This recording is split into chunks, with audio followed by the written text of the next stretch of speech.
ಇವತ್ತಿನ ಸಭೆಯಲ್ಲಿ ಉಪಸ್ಥಿತಿರುವಂಥ ನಮ್ಮ ಹಣಕಾಸು ಇಲಾಖೆ ಪ್ರಧಾನ ಕಾರ್ಯದರ್ಶಿ ನಾಗರಾಜ್ ಅವರೇ, ತೋಟಗಾರಿಕೆ ಇಲಾಖೆ ಪ್ರಧಾನ ಕಾರ್ಯದರ್ಶಿ ನಮ್ಮ ಶಂಕರಲಿಂಗೇಗೌಡ್ರೆ ಮತ್ತು ನಮ್ಮ ಎಲ್ಲ ಇನ್ನಿತರ ಎಲ್ಲ ಹಿರಿಯ ಅಧಿಕಾರಿ ಬಂಧುಗಳೇ, ಇಲ್ಲಿ ಉಪಸ್ಥಿತಿರುವಂಥ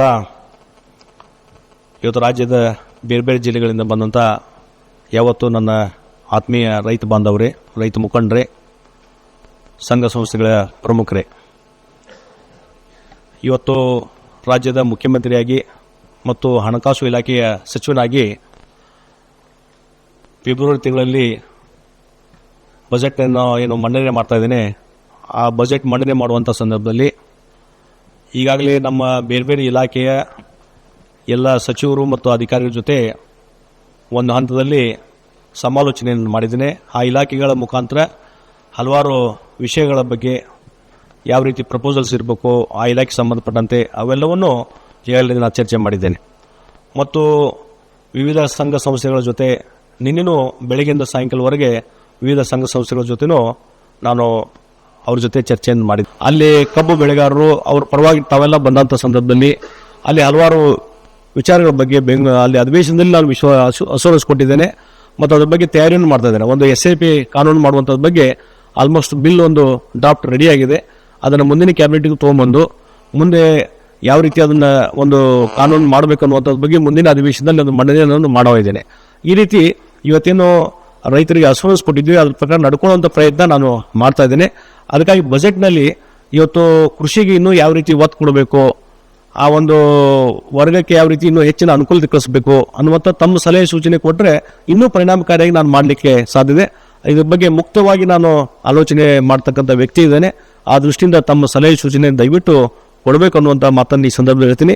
ಮತ್ತು ಒಂದು ವಿಷಯಗಳು ರಿಪೀಟ್ ಆಗದೆ ಯಾರೋ ಕೆಲವು ವಿಚಾರಗಳನ್ನು ಮಾತಾಡಿರ್ತಾರೆ, ಅದು ಮತ್ತೊಮ್ಮೆ ರಿಪೀಟ್ ಆಗಲಾರ್ದೆ ಹೊಸ ಹೊಸ ಪಾಯಿಂಟ್ಸ್ ತಾವು ಹೇಳಿದ್ರೆ ನಮಗೆ ಹೆಚ್ಚು ಅನುಕೂಲ ಆಗ್ತದೆ ಮತ್ತು ಸಮಯದ ಒಂದು ಉಳಿತಾಯನೂ ಆಗಿ ತಾವೆಲ್ಲೂ ದಯವಿಟ್ಟು ಅದರಲ್ಲಿ ಪ್ರತಿಯೊಬ್ಬರು ಭಾಗವಹಿಸಬೇಕು ಅನ್ನುವಂಥ ವಿನಂತಿ ಮಾಡಿಕೊಂಡು ಈ ಒಂದು ಸಭೆಯನ್ನು ನಾವು ಪ್ರಾರಂಭ ಮಾಡೋಣ.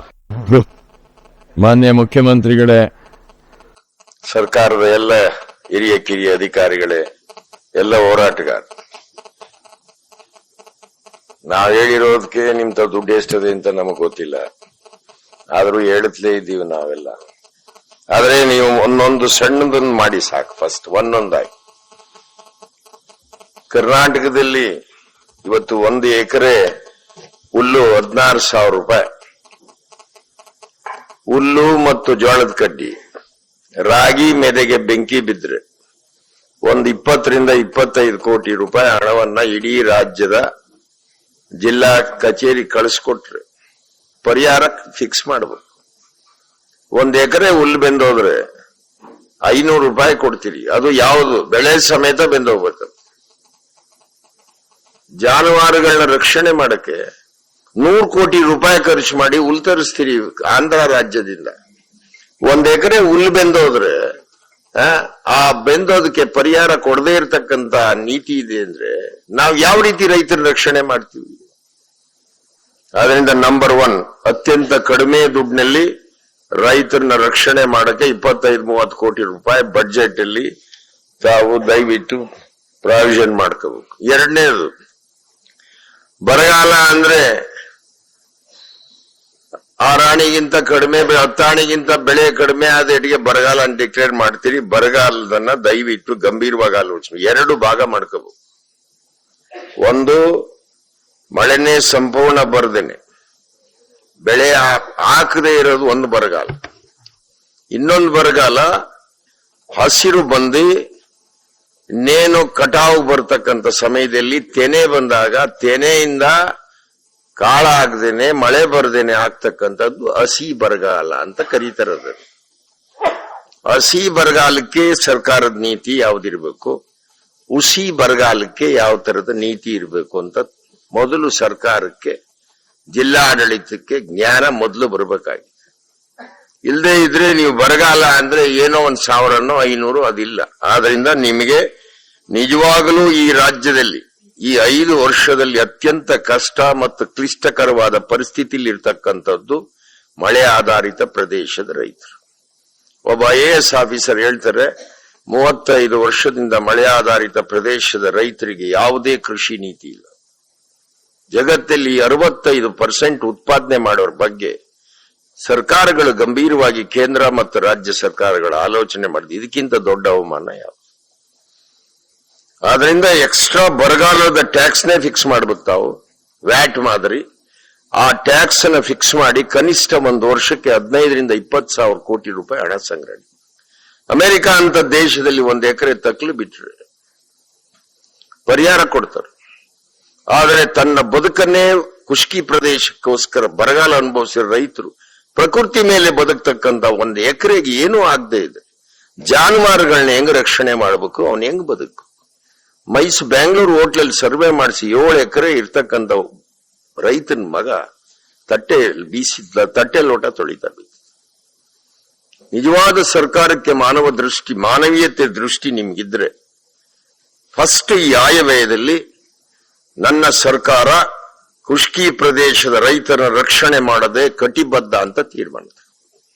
ನೋಡಿ, ಇಲ್ಲಿ ಬಂದಿದ್ದಾರೆ ಗುಲ್ಬರ್ಗಾದಲ್ಲಿ ಒಬ್ಬ ತೆನೆ ಬಂದಿದೆ, ಬಿಳಿ ಜೋಳ ಸಂಪೂರ್ಣ ಕಾಳು ಜೊಳ್ಳಾಗಿದೆ, ಮಳೆ ಇಲ್ಲ.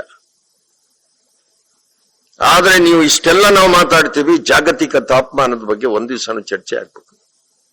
ಇವತ್ತಿನ ಮಳೆ ಎಲ್ಲೂ ಒಯ್ಯಕ್ ಸಾಧ್ಯ? ಇಷ್ಟು ವಿಷಾನಿಲವನ್ನ ಹೊರತಂದು ಸುಮಾರು 91ನೇ ಇಸ್ವಿಯಿಂದ ಇಲ್ಲಿವರೆಗೂ ಮಳೆಗಾಲ ಎಷ್ಟು ಕಡಿಮೆ ಆಗಕ್ಕೆ ಕಾರಣ ಏನು ಅಂದ್ರೆ ಜಾಗತಿಕ ತಾಪಮಾನ. ಈ ಜಾಗತಿಕ ತಾಪಮಾನವನ್ನ ಸರಿ ಮಾಡೋರು ಯಾರು?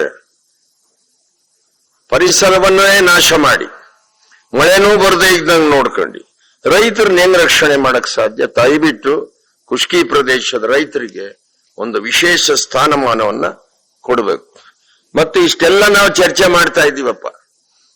ಕರ್ನಾಟಕದಲ್ಲಿ ವಾಣಿಜ್ಯ ಬೆಳೆಗಳಲ್ಲಿ ಅತ್ಯಂತ ಪ್ರಮುಖವಾದ್ದು 13-14 ತಿಂಗಳ ಕಬ್ಬಿಗೆ.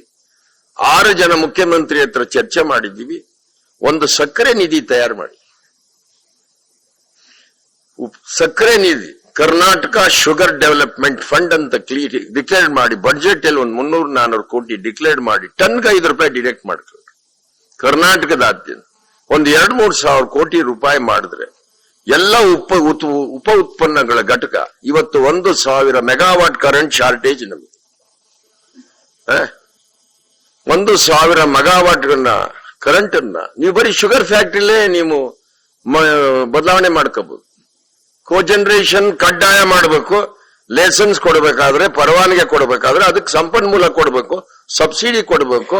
ಕಾಲಮಿತಿ ಒಳಗೆ ಕೋಜನರೇಷನ್ ಮಾಡಿದ್ರೆ ಇವತ್ತು ಕರ್ನಾಟಕದಲ್ಲಿ ನಮಗೆ ಶಾರ್ಟೇಜ್ ಇರೋ ಕರೆಂಟ್ ಎಷ್ಟು? 1,000 ಮೆಗಾವಾಟ್. 1,000 ಮೆಗಾವಾಟ್ ಅಲ್ಲಿ ಕಬ್ಬನ್ ಸಿಪ್ಪೆಲೆ ತಯಾರು ಮಾಡ್ತಕ್ಕಂಥ ಶಕ್ತಿ ಇರಬೇಕಾದ್ರೆ ಕಾರಣ ಏನು? ಸಂಪನ್ಮೂಲ ಕ್ರೋಢೀಕರಿಸೋದ್ರಲ್ಲಿ ಫೇಲ್ಯೂರ್ ಆಗಿದ್ದೀವಿ, ಕಾಲಮಿತಿ ಒಳಗೆ ಕೆಲಸ ಮಾಡೋದ್ರಲ್ಲಿ ಫೇಲ್ಯೂರ್ ಆಗಿದ್ದೀವಿ, ಆಡಳಿತಾತ್ಮಕವಾಗಿ ಆಲೋಚನೆ ಮಾಡಿದ್ರು. ಆಮೇಲೆ ಪರವಾನಗಿ ಕೊಡ್ತಕ್ಕಂಥ ನೀತಿಯನ್ನ ಬದಲಾವಣೆ ಮಾಡು. ಯಾವುದೇ ಒಂದು ಅರ್ಜಿ ಕೈಗಾರಿಕೆಯನ್ನ ಮಾಡಬೇಕಾದ್ರೆ ಇಷ್ಟು ದಿವಸದೊಳಗೆ ಕ್ಲಿಯರ್ ಆಗ್ಬೇಕದು. ಅರೆ ಒಂದು ಪರವಾನಗಿ ಡಿಸ್ಟಿಲರಿ ಪರವಾನಗಿ ಕೊಡಕ್ಕೆ 1.5 ವರ್ಷ 2 ವರ್ಷ ಅಂದ್ರೆ ಅದು ಯಾವ ರೀತಿ ಬದಲಾವಣೆ ಮಾಡಕ್ ಸಾಧ್ಯ? ನೋಡಿ, ಇದನ್ನ ಕರ್ನಾಟಕ ಶುಗರ್ ಡೆವಲಪ್ಮೆಂಟ್ ಫಂಡ್ ಅಂತ ಕ್ಲಿಯರ್ ಮಾಡಬೇಕು. 3ನೇ ವಿಷಯ, ತಾವು ಮರದಿಂದ ಬಿದ್ದವರಿಗೆ ಸುಮಾರು ಮಂಡ್ಯ ಜಿಲ್ಲೆಯಲ್ಲಿ ನಾನು ನೆನ್ನೆ ಮಾಹಿತಿ ತರಿಸಿದ್ರೆ 39 ಜನ ಹಾವು ಕಡೆ ಸತ್ತವನು, ಒಬ್ಬ ಕೂಲಿ ಮಾಡನು ತೆಂಗಿನಕಾಯಿ ಕೆಡಗಕ್ಕೆ ಸತ್ತವನು, ಕಾಲುವೆಯಲ್ಲಿ ಕಾಲು ಜಾರು ಬಿದ್ದು ಸತ್ತವನು, ಮತ್ತು ವಿದ್ಯುತ್ ಶಕ್ತಿ ಸಂಪರ್ಕದಲ್ಲಿ ಅಕಸ್ಮಾತ್ ಆಘಾತಕ್ಕೆ ಸಿಕ್ಕದಂತವ್ರಿಗೆ 39 ಜನಕ್ಕೆ ಇನ್ನೂ 6 ತಿಂಗಳಾದ್ರೂ ದುಡ್ಡು ಕೊಡ್ಲಿಲ್ಲ ಅಂದ್ರೆ ಯಾರನ್ನ ರಕ್ಷಣೆ ಮಾಡಕ್ಕಂಗ? ಒಬ್ಬ ಏರೋಪ್ಲೇನ್ ಬಿದ್ದು ಸತ್ತವನ್ಗೆ 7 ಲಕ್ಷ ಕೊಡ್ತೀವಿ, ಒಬ್ಬ ಮರದಿಂದ ಬಿದ್ದವನಿಗೆ 1 ಲಕ್ಷ ರೂಪಾಯಿ ಪರಿಹಾರ ಘೋಷಣೆ ಮಾಡಿ 9 ತಿಂಗಳಾಗದೆ 13 ತಿಂಗಳಾಗದೆ. ಎಲ್ಲಿದೆ ನಮ್ಮ ಆಡಳಿತ? ಯಾರು ಅಂದ್ರೆ ನಾನು ಮಾನ್ಯ ಮುಖ್ಯಮಂತ್ರಿಗಳಿಗೆ ಮಾನವೀಯತೆ ದೃಷ್ಟಿ ಇದ್ರೆ ದಯವಿಟ್ಟು 2 ಲಕ್ಷ ರೂಪಾಯಿ ಕೊಡು. ನಮ್ಮೂರಲ್ಲಿ ಒಬ್ಬ ಕೂಲಿ ಮಾಡೋನ್ ಸತ್ತವನು 12 ಗಂಟೆ ಕೆಲಸ ಮಾಡ್ತೀವಿ, ಅವನ 2 ಮಕ್ಕಳು ಅನಾಥ ಆಗಿದೆ, ಅವನಿಗೆ 6 ತಿಂಗಳ ಮೇಲೆ ಒಂದು ಚೆಕ್ ಬಂತು. ಒಳ್ಳೆ ತೀರ್ಮಾನ ತಗೊಂಡಿದ್ರಿ ತಮ್ಮ ಸರ್ಕಾರದಲ್ಲಿ. ಕನಿಷ್ಠ 1 ಲಕ್ಷ ರೂಪಾಯಿ ಆಫ್ ಇಂಡಿಪೆಂಡೆನ್ಸ್ ಮೊದಲನೇ ನಿರ್ಣಯ ತಮ್ಮ ಸರ್ಕಾರದಲ್ಲಿ ತಗೊಂಡಿದ್ರಿ, ತುಂಬಾ ಸ್ವಾಗತ ಮಾಡ್ತೀವಿ. ಅದನ್ನ 2 ಲಕ್ಷ ರೂಪಾಯಿ ಮಾಡಕ್ಕೆ ತಾವು ದಯವಿಟ್ಟು ಪ್ಲಾನ್ ಮಾಡಬೇಕು. ಇನ್ನೊಂದು ವಿಷಯ, ಬೇಡ ಕೈ ಚಪ್ಪಾಳೆ ಹೊಡೆಯೋದು ಬೇಡಪ್ಪ. ಮಹಿಳಾ ಆಯೋಗ, ಮಹಿಳೆ ವಿಶೇಷ ಅಂತ ಮಾತು. ಇವತ್ತು ಕರ್ನಾಟಕದಲ್ಲಿ ಮಹಿಳೆಯರ ಕಷ್ಟ ಯಾರು ಕೇಳಬೇಕು? ಗರ್ಭಕೋಶದ ಕಾಯಿಲೆಗೆ ಲಕ್ಷಾಂತರ ಹೆಣ್ಮಕ್ಳು 37 ವರ್ಷಕ್ಕೆ ಸಾಯ್ತಾ ಇದ್ದಾರೆ, 38 ವರ್ಷಕ್ಕೆ ಸಾಯ್ತಾ ಇದ್ದಾರೆ. 40 ವರ್ಷಕ್ಕೆ ಸಾವನ್ನಪ್ಪತಕ್ಕಂತ ವಿಶೇಷವಾಗಿ ಉತ್ತರ ಕರ್ನಾಟಕದ ಮಹಿಳೆಯರು, ಲಕ್ಷಾಂತರ ಮಹಿಳೆಯರು 37 ವರ್ಷಕ್ಕೆ ಸಾವನ್ನ ಪರಿಸ್ಥಿತಿ. ಯಾಕೆಂದ್ರೆ ಪೌಷ್ಟಿಕಾಂಶದ ಕೊರತೆ. ಗರ್ಭಕೋಶದ ಕಾಯಿಲೆಗೆ 25,000 ರೂಪಾಯಿ ಬೇಕು ಆಪರೇಷನ್. ಗರ್ಭಕೋಶದ ಕಾಯಿಲೆ ಮತ್ತು ಕ್ಯಾನ್ಸರ್ ತಪಾಸಣೆ ಮಾಡುವಷ್ಟು ಸಾಮರ್ಥ್ಯ ಇಲ್ಲ. ಯು ಡೂ ಒನ್ ಕ್ಯಾಂಪ್, ದಯವಿಟ್ಟು ಅವ್ರಿಗೆ ಒಂದು ಹೆಲ್ತ್ ಕಾರ್ಡ್ ಕೊಟ್ರಿ, ಫ್ರೀ ಆಪರೇಷನ್, ಫ್ರೀ ಮೆಡಿಸಿನ್, ದಯವಿಟ್ಟು ಅದು ಮಾಡಬೇಕು. ಆಮೇಲೆ ಎರಡನೇದು, ಬರಗಾಲವನ್ನ ತಡೆಲಾರದನ್ನೇ ಪೂನಾ ವೇಶ್ಯಾವಾಟಿಕೆ, ಲಕ್ಷಾಂತರ ಹೆಣ್ಣು ಮಕ್ಕಳು ವೇಶ್ಯರಾಗ್ತಕ್ಕಂಥ ಪರಿಸ್ಥಿತಿ ಸೃಷ್ಟಿ. ಜಿಲ್ಲಾಡಳಿತಕ್ಕೆ ಆದೇಶ ಕೊಡಬೇಕು, ನಾವು ನಿಮ್ಮನ್ನ ರಕ್ಷಣೆ ಮಾಡ್ತೀವಿ, ದಯವಿಟ್ಟು ಗುಳೆ ಹೋಗಬೇಡಿ ಹೆಣ್ಮಕ್ಳು, ನಿಮ್ಮ ಬದುಕಿಗೆ ಬೇಕಾದಂತ ಆರ್ಥಿಕ ಭದ್ರತೆ, ಉದ್ಯೋಗ ಭದ್ರತೆ, ಸಾಲದ ಭದ್ರತೆಯನ್ನು ಕೊಡ ಮೂಲಕ ಕನಿಷ್ಠ ರೈತನ ಹೆಣ್ಮಕ್ಳನ್ನ ವೇಶ್ಯಾವಾಟಿಕೆಯಿಂದ ತಪ್ಪಿಸ್ತಕ್ಕಂಥ ಕೆಲಸವನ್ನ ತಾವು ದಯವಿಟ್ಟು ಮಾಡಿ. ಇದು ಬಹಳ ಗಂಭೀರವಾದ ವಿಷಯ, ತಾವು ದಯವಿಟ್ಟು ಆಲೋಚನೆ ಮಾಡು. ಆಮೇಲೆ ಮೂರನೇದು, ಸ್ತ್ರೀ ಶಕ್ತಿ ಅಂತ ಸೃಷ್ಟಿ ಮಾಡಿ ಯಾವ ಆರ್ಥಿಕ ಸಬಲೀಕರಣ ಮಾಡ್ತಿದೀವಿ ನಾವು. ಆಮೇಲೆ ಬ್ಯಾಂಕ್ಗಳಿಗೆ ಹೇಳ್ಬೇಕು, ಒಂದು ಹಸುವನ್ನ ಕೊಡ್ತೀನಿ ನಾನು, ಒಂದು ಹಸುವಿನ ಸಾಲವನ್ನ ನೀನು ಯಾವ ರೀತಿ 9 ತಿಂಗಳು ಕಟ್ತೀರಿ, ಆಮೇಲೆ 2ನೇ ಹಸುವನ್ನ ಕೊಡ್ತೀನಿ ಅಂತ ಹೇಳ್ತಿರಲ್ಲ, ಹೆಂಗೆ? ಯಾಕೆ ನಮಗೆ 4 ಹಸು ಕೊಟ್ರೆ ನಮ್ ಭದ್ರತೆ ಆಗೋದಿಲ್ಲ? 2 ಹಸು ಸಾಲ ತೀರಿಸ್ತೀವಿ, 2 ಹಸುನಲ್ಲಿ ನಾನು ನನ್ನ ಹೆಂಡತಿ ಮಕ್ಕಳು ಬದುಕು. ಯಾಕೆ 1 ಹಸು ಕೊಡ್ತೀರಿ? ಒಂದ್ ಕೆಲಸ ಮಾಡಿ, ಸರ್ಕಾರದ ಎಲ್ಲಾ ಅಧಿಕಾರಿಗಳಿಗೂ ಹಸುವಿನ ಸಾಲ ಕೊಟ್ಬಿಡಿ, ಹಂಗಾರೆ ಮಾಡ್ಲಿ. ಯಾಕೆ ಒಂದೊಂದು ಹಸು ಸಾಲ ಕೊಡ್ತೀರಾ ತಾವು? ದಯವಿಟ್ಟು ಇದನ್ನ ತಿದ್ದುಪಡಿ ಮಾಡ್ಕೋಬೇಕು ನೀವು. ಸಹಕಾರಿ ಕ್ಷೇತ್ರದಲ್ಲೂ ಕೊಡ್ಬೇಕು. ಯಾಕೆ ಟ್ರ್ಯಾಕ್ಟರ್ ಸಾಲ ಬೇಕಾದಷ್ಟು ಕೊಡ್ತೀರಿ, ಎತ್ತು ಗಾಡಿ ಸಾಲ ಕೊಟ್ರೆ ಒಂದು ಟ್ರ್ಯಾಕ್ಟರ್ ಅಲ್ಲಿ 5 ಜೊತೆ ಎತ್ತು ಗಾಡಿ ಬರ್ತದೆ. 5 ಜೊತೆ ಎತ್ತು ಗಾಡಿ ಬಂದ್ರೆ 15 ಜನಕ್ಕೆ ಕೆಲಸ ಸೃಷ್ಟಿಯಾಯ್ತು. ಬ್ಯಾಂಕ್ಗಳು ಕೊಡ್ಬೇಕು. ಎತ್ತು ಗಾಡಿ ಸಾಲವನ್ನ ಕೊಟ್ರೆ ಪರಿಸರನ ರಕ್ಷಣೆ ಮಾಡಬಹುದು, ಡೀಸೆಲ್ ಅನ್ನ ಉಳಿಸಬಹುದು. ದಯವಿಟ್ಟು ಇದನ್ನ ಗಂಭೀರವಾಗಿ ಎಲ್ಲ ಬ್ಯಾಂಕ್ಗಳು ಸಹಕಾರಿ ಕ್ಷೇತ್ರದಲ್ಲಿ ಎತ್ತು ಗಾಡಿಗಳ ಸಾಲವನ್ನ ಕೊಡ್ತಕ್ಕಂತ ಬಹಳ ಕನಿಷ್ಠ ಆಲೋಚನೆ ಮಾಡೋದು ಬಹಳ ನಮ್ಮ ಆಡಳಿತದಲ್ಲಿ ಬಹಳ ಮುಖ್ಯವಾದ್ದು. ತಾವು ಇವತ್ತಿನ ಪರಿಸ್ಥಿತಿಯಲ್ಲಿ ಅಂತರ್ಜಲನೇ ಪ್ರಮುಖ ಕಾರ್ಯಕ್ರಮ ಆಗಬೇಕು. ಇವತ್ತಿನ ಒಟ್ಟು ಪರಿಸರವಾದಿಗಳು ಒಟ್ಟು ಕೊಟ್ಟಿರ್ತಕ್ಕಂಥ ಅಂಕಿಅಂಶ 96% ಉಪ್ಪು ನೀರಿರೋದು. ಇಡೀ ಪ್ರಪಂಚದಲ್ಲಿ 4% ಸಿನೀರು ಉಳ್ಕೊಂಡಿರೋದು.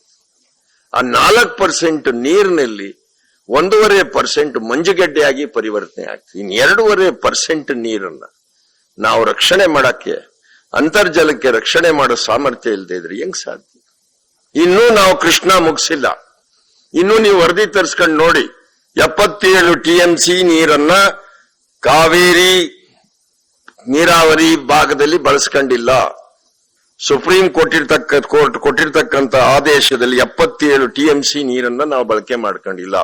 ಕಾವೇರಿ ನೀರಾವರಿ ನಿಗಮ, ಕೃಷ್ಣ ಭಾಗ್ಯ ಜಲ ನಿಗಮ ಅಂತ ಮಾಡ್ಕೊಂಡಿದ್ವಿ. ನೀರಾವರಿಯನ್ನ ಹೆಚ್ಚು ಆದ್ಯತೆ ವಲಯಾಗಿ ಸ್ವೀಕಾರ ಮಾಡ್ಬೇಕು. ಆಮೇಲೆ ನೀವ್ಯಾಕೆ ಹಂಗ್ ಮಾಡ್ತೀರಿ? ಮೈನರ್ ಇರಿಗೇಷನ್ಗೆ ಅತ್ಯಂತ ಕಡಿಮೆ ಹಣ ಯಾಕೆ ಮೀಸಲಾಗಿಡ್ತೀವಿ? ಬರೀ ಮೈನರ್ ಇರಿಗೇಷನ್ ಈ ರಾಜ್ಯದ ಪ್ರಮುಖವಾದ ವಿಷಯ. ಅದು ಯಾಕೆ ಅಂತ ತಾವು ಆಲೋಚನೆ ಮಾಡಬೇಕು, ತಾವು ವಿಶ್ಲೇಷಣೆಯನ್ನು ಮಾಡಬೇಕಾಗ್ತದೆ. ತಾವು minor irrigation, major irrigation, all both are equal irrigation. ಇದ್ರ ಬಗ್ಗೆ ಯಾಕೆ ಆಲೋಚನೆ ಮಾಡ್ತಿಲ್ಲ? 42,000 ಕೆರೆ ಇದ್ದು 15,000 ಸುಳೆ ಕೆರೆ ಅಂದ್ರೆ ಹೆಣ್ಮಕ್ಳು ತನ್ನ ದೇಹವನ್ನ ಮಾರಿತಕ್ಕಂಥ ಕೆರೆಯನ್ನ ನಾವು ಪುನಶ್ಚೇತನ ಮಾಡಕ್ಕಾಗದೆ ಇದ್ಮೇಲೆ ಇಷ್ಟೊತ್ತಿಗೆ 1 ಲಕ್ಷ ಕೆರೆ ಇರಬೇಕಾಗಿತ್ತು ಅಂತರ್ಜಲದ ರಕ್ಷಣೆಗೆ. ಆಮೇಲೆ ಇನ್ನೊಂದು ತಮ್ಮ ಗಮನಕ್ಕೆ ತರ್ತಿದ್ದೀನಿ, 2,000 TMC ನೀರನ್ನ ಹೈದರಾಬಾದ್ನ ಒಂದು ಸ್ಯಾಟಲೈಟ್ ಸರ್ವೆ ಮಾಡಿದ್ದಾರೆ. 2,000 TMC ನೀರು ಅರಬ್ಬಿ ಸಮುದ್ರಕ್ಕೆ ನೇತ್ರಾವತಿಯಿಂದ ಹೋಗ್ತಾರೆ. ಅರಬ್ಬಿ ಸಮುದ್ರಕ್ಕೆ ಹೋಗ್ತಾ ಇರತಕ್ಕಂಥ ನೀರು 2,000 TMC. 2,000 TMC ನೀರನ್ನು ಸ್ಯಾಟಲೈಟ್ ಸರ್ವೆ ಮಾಡಿ ಹೈದರಾಬಾದ್ನ ಒಂದು ಸಂಸ್ಥೆ ರಿಪೋರ್ಟ್ ಕೊಟ್ಟರೆ ಪಶ್ಚಿಮ ಘಟ್ಟಗಳಿಗೆ ಅನಾನುಕೂಲ ಆಗದೆ ಇರತಕ್ಕಂಥ ಒಂದು ರೀತಿಯಲ್ಲಿ ನೀರನ್ನ ಒಂದು 30% ಡೈವರ್ಷನ್ ಮಾಡಿದೆ. 10 ಜಿಲ್ಲೆ ಅಂಡರ್ಗ್ರೌಂಡ್ ವಾಟರ್ ರೀಚಾರ್ಜ್ ಎಲ್ಲರನ್ನ ರಕ್ಷಣೆ ಮಾಡಿ. ನೋಡಿ, ಇದು ಬಹಳ ಪ್ರಮುಖವಾದ ವಿಷಯ. ಇದಕ್ಕೆ ಬಜೆಟ್ ಅಲ್ಲಿ ಪ್ರಾವಿಷನ್ ಮಾಡ್ಕೊಳ್ಳಿ. ಮತ್ತು ಕರ್ನಾಟಕದಲ್ಲಿ ಒಟ್ಟು ಜನರಿಗೆ ನೀವು ಕೊಡಬೇಕಾದಂತ ನೀರು 107 TMC 107 TMC ವಾಟರ್ ಡೈವರ್ಷನ್ ಮಾಡಕ್ಕೆ. ಸೊ ಆಫ್ಟರ್ ಇಂಡಿಪೆಂಡೆನ್ಸ್ ಕುಡಿಯಕ್ ನೀರು ಕೊಡಕ್ ಆಗ್ಲಿಲ್ಲ. ಫ್ಲೋರೈಡ್ ನೀರು 30-40% 40% ಫ್ಲೋರೈಡ್ ನೀರು ಕುಡಿಸ್ತಕ್ಕಂಥ ಪರಿಸ್ಥಿತಿ ಸೃಷ್ಟಿಯಾಗಿದೆ. ಮೂಲಭೂತ ಸೌಕರ್ಯಗಳಲ್ಲಿ ಅತ್ಯಂತ ಪ್ರಮುಖವಾದ ವಿಷಯ ಕುಡಿಯೋ ನೀರನ್ನ ಆದ್ಯತೆ ವಲಯ ಅಂತ ಸ್ವೀಕಾರ ಮಾಡಬೇಕು. ಅದನ್ನ ಇಡೀ ಶುದ್ಧವಾದ ನೀರು ಕೊಡೋದು ನನ್ನ ಸರ್ಕಾರದ ಗುರಿ ಅಂತಕ್ಕಂತ ತೀರ್ಮಾನವನ್ನು ತಾವು ಆಲೋಚನೆ ಮಾಡಬೇಕು. ಇದ್ರ 107 TMC ನೀರಿಗೆ ಪ್ಲಾನ್ ಮಾಡಬೇಕು. ನಾನು ಮೊನ್ನೆ ಕ್ಯಾಲಿಫೋರ್ನಿಯಾಕ್ಕೆ ಹೋಗಿದ್ದಾಗ ಅಮೆರಿಕಾದಲ್ಲಿ 2400 ಮೈಲಿಯಿಂದ ತಂದು ನೀರು ಕೊಟ್ಟಿದ್ವಿ. ಈಗ ಬ್ಯಾಂಗ್ಳೂರ್ಗೆ ನಾವು ನೀರು ತಂದಿರೋದು 150 ಕಿಲೋಮೀಟರ್ ಬ್ಯಾಂಗ್ಳೂರ್ ನೀರು ಕೊಡ್ತೀವಿ. ಯಾಕೆ ಹಳ್ಳಿಗಳನ್ನ ಅಷ್ಟೊಂದು ನಗ್ಲಿಟ್ಟು? ಹಳ್ಳಿವರೆಗೂ ಒಂದೇ ಓಟು, ಸಿಟಿವರೆಗೂ ಒಂದೇ ಓಟು. ಯಾಕೆ ಅಷ್ಟೊಂದು ತಾರತಮ್ಯದ ನೀತಿ? ನೀವು ಒಂದೇ ಸಾರಿ ಮಾಡಿ ಅಂತ ನಾನು ಹೇಳ್ತಾ ಇಲ್ಲ. ಒಂದು 5 ವರ್ಷದ ಒಂದು ಪ್ಲಾನ್ ನಲ್ಲಿ ಕುಡಿಯೋ ನೀರನ್ನ ಆದ್ಯತೆ ವಲಯ ಅಂತ ಸ್ವೀಕಾರ ಮಾಡಿದೆ. ಹೆಂಗೆ? ಆಮೇಲೆ ಹಳ್ಳಿಗೆ ಯಾಕೆ ನೀವು ಸಂಕುಚಿತವಾದ ಆರ್ಥಿಕ ನೀತಿಯನ್ನು ಅನುಭವಿಸ್ತೀವಿ? ತಮ್ಮಲ್ಲಿ ಬಹಳ ಗಂಭೀರವಾಗ ಸುಮ್ಮನೆ ತರಿಸಿ ಒಂದು ವರದಿ ತರಿಸ್ಕೊಳ್ಳಿ. ಗ್ರಾಮ್ ಸಡಕ್ ಯೋಜನೆ, ಪ್ರಧಾನ ಮಂತ್ರಿ ರೋಜ್ಗಾರ್ ಯೋಜನೆ ರಸ್ತೆ, ಜಿಲ್ಲಾ ಪಂಚಾಯಿತಿ ರಸ್ತೆ, ತಾಲೂಕ್ ಪಂಚಾಯಿತಿ ರಸ್ತೆ, ಗ್ರಾಮ ಪಂಚಾಯಿತಿ ರಸ್ತೆ, ಇರಿಗೇಷನ್ ಟ್ರ್ಯಾಕ್ ರೋಡ್, ಕಾಡಾ ರೋಡ್ಸ್, PWD ರೋಡ್ಸ್, ಈ ತರ ಎಲ್ಲಾ 10 ರೋಡ್ಗಳಿವೆಲ್ಲ. ಇರಿಗೇಷನ್ ಟ್ರ್ಯಾಕ್ ರೋಡ್ಸ್ಗೆ ತಾವು ಒಂದು ಕ್ಲಾರಿಫಿಕೇಶನ್ ತಗೊಳ್ಳಿ. 20,000 ಕಿಲೋಮೀಟರ್ಗೆ ₹1 ಇದುವರೆಗೂ ಕೊಟ್ಟಿದೆ. ಯಾಕೆ? ಗ್ರಾಮೀಣ ಪ್ರದೇಶದ ರೈತರು ಸಾಗಾಣಿಕೆ ಮಾಡ್ತಕ್ಕಂಥ ರಸ್ತೆಗೆ 20,000 ಕಿಲೋಮೀಟರ್ಗೆ ₹1 ಕೊಡದೇನೆ ಈ ರಾಜ್ಯದ ಆಡಳಿತ ನಡೆದಿದೆ ಅಂದ್ರೆ ಗ್ರಾಮೀಣ ಪ್ರದೇಶದ ರೈತರ ಬದುಕು ಏನು ಅಂತ ನಾನು ಯೋಚನೆ ಹೇಳಿ ನಿಮ್ಗೆ. ಆದ್ರಿಂದ ತಮ್ಮಲ್ಲಿ ವಿನಂತಿ, ಇವತ್ತು ಏನು ಅಣ್ಣಾ ಹಜಾರೆ ಗಾಂಧಿಯ ಕನಸು ಏನಿದೆ ಅದರ ಬಗ್ಗೆ ನಾವೆಲ್ಲ ಯೋಚನೆ, ಎಕನಾಮಿಕಲ್ ಡಿಸೆಂಟ್ರಲೈಸೇಷನ್ ಬಗ್ಗೆ ನೀವು ಯೋಚನೆ ಮಾಡಿ.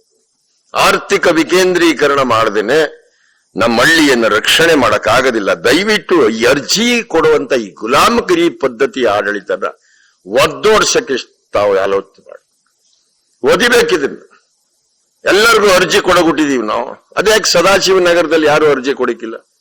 ಯಾಕೆ ನಮ್ಮ ಹಳ್ಳಿಲಿ ಯಾವಾಗ್ಲೂ ಆ ರೋಡ್ ಮಾಡು, ಈ ಹಳ್ಳ ಕಟ್ಟಿಸ್ಕೊಡು, ಈ ರೋಡ್ ಮಾಡು ಅಂತ ಯಾಕೆ ನಾವು ಅರ್ಜಿ ಕೊಡು? ಸದಾಶಿವನಗರದಲ್ಲಿರೋರ್ಗು ಒಂದೇ ಓಟ್. ನಾವು ಕ್ಯಾತ್ನಳ್ಳಿರೋರು ನಮ್ಮೂರಲ್ಲಿ 65 ವರ್ಷದಿಂದ ನಾವು ರೋಡ್ ಮಾಡಿದ್ದೇನೆ.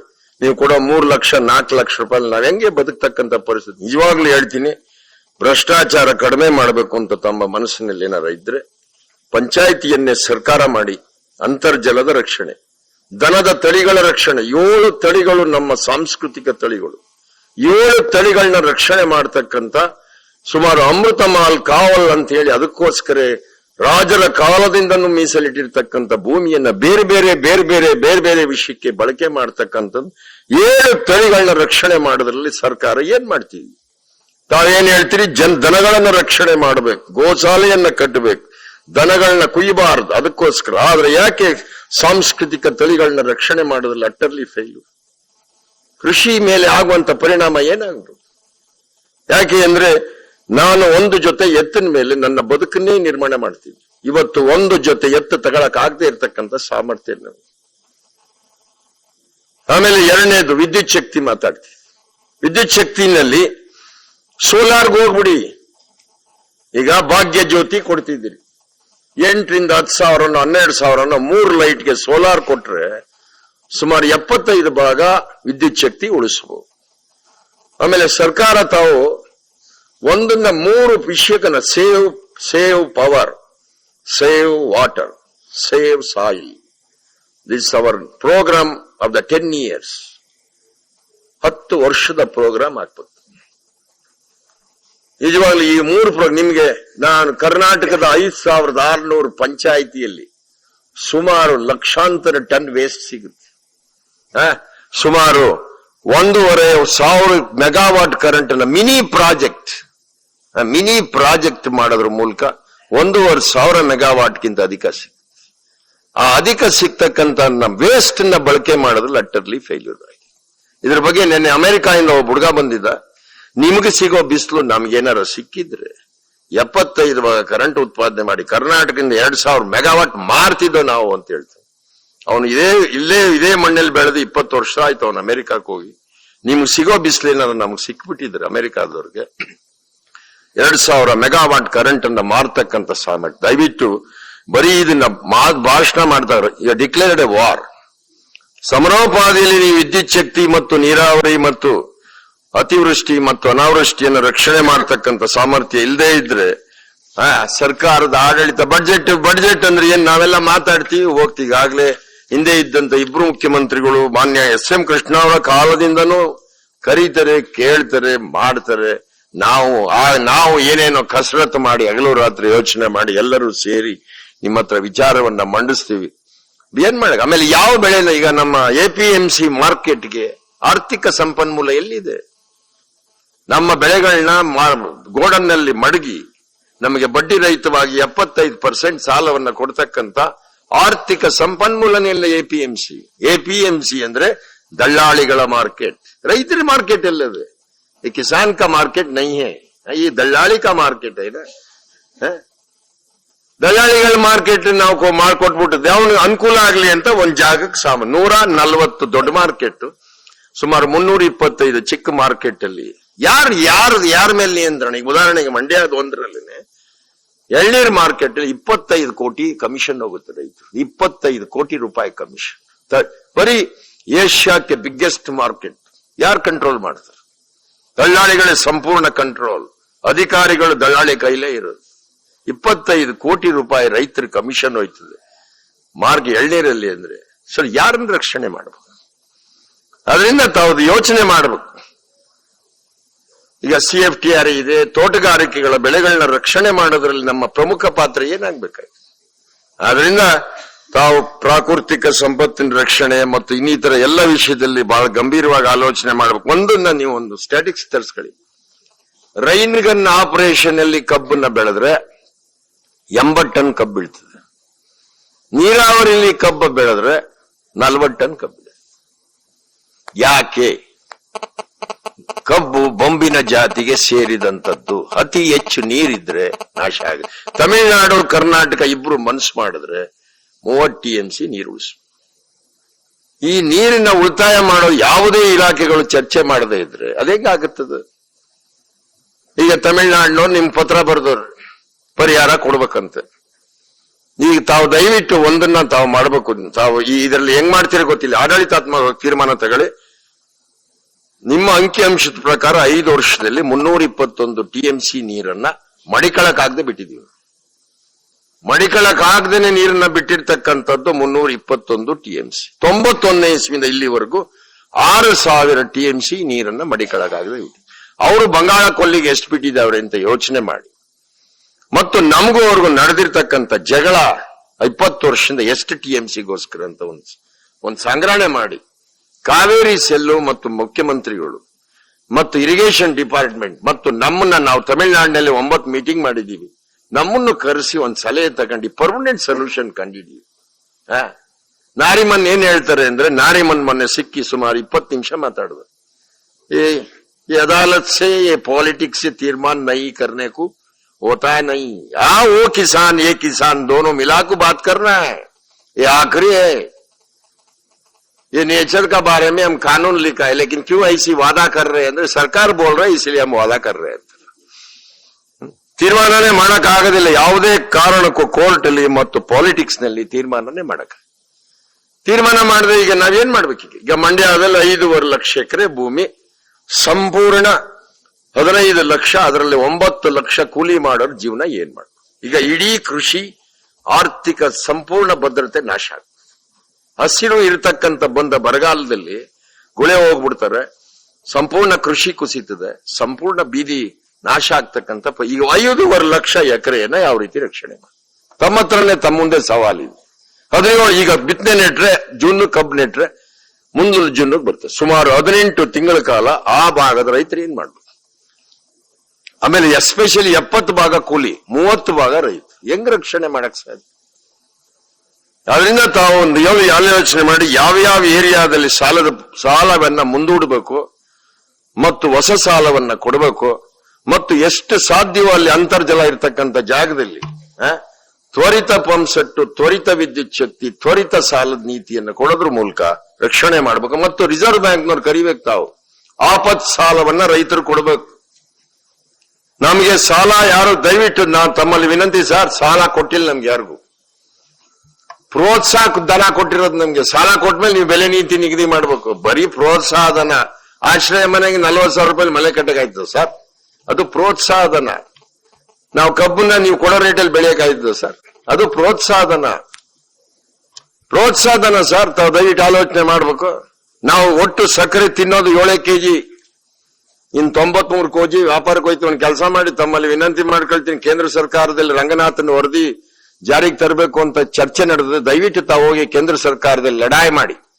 55 ಕೆಜಿ ಸಕ್ಕರೆ ಸ್ವೀಟ್ ಅಂಗಡಿಗೆ ಹೋಗುತ್ತೆ, 15 ಕೆಜಿ ಚಾಕ್ಲೇಟ್ ಕಂಪನಿಗೆ ಹೋಯ್ತದೆ, 15 ಕೆಜಿ ಕೊಕೋ ಕೋಲಾ ಕಂಪನಿಗೆ ಹೋಯ್ತದೆ, 8 ಕೆಜಿ ಹೋಟ್ಲಿಗೆ ಹೋಯ್ತದೆ. ಇನ್ 7 ಕೆಜಿ ನಾವು ಪುಕ್ಷಟೆ ಕೊಟ್ಬಿಡ್ತೀವಿ ರೈತರು ಎಲ್ಲಾರ್ಗೂ, ಎಲ್ಲಾರ ಮನೆಗೂ 2 ಕೆಜಿ, ನಿಮಗೂ ಸೇರಿದಂಗೆ 2 ಕೆಜಿ ಕೊಟ್ಬಿಡ್ತೀವಿ ನಮ್ಗೆ. ಇವ್ರ ಈ 93 ಕೆಜಿ ಕೊಟ್ಟಿದಿರಲ್ಲ, ಅವ್ರಿಗೆ 60 ರೂಪಾಯಿ ಫಿಕ್ಸ್ ಮಾಡ್ಬಿಡಿ ಸಾಕು 1 ಕೆಜಿ. ನೋಡಿ ಸರ್, 30-50 ಈಗಾಗಲೇ ವಿಶೇಷ ಸಕ್ಕರೆ ತರಿಸಿ, ರಾಜ್ ಸಕ್ಕರೆ ತರಿಸಿ ಶುದ್ಧಿ ಮಾಡಿಬಿಡ್ತಾ ಇದ್ದೀರಿ. ಈಗ ಕಂಪ್ಲೀಟ್ ರೈತರು ಕಬ್ಬನ್ ಬೆಳೆ ನಾಶ ಆಗ್ತಕ್ಕಂಥ ಪರಿಸ್ಥಿತಿ ಸೃಷ್ಟಿ.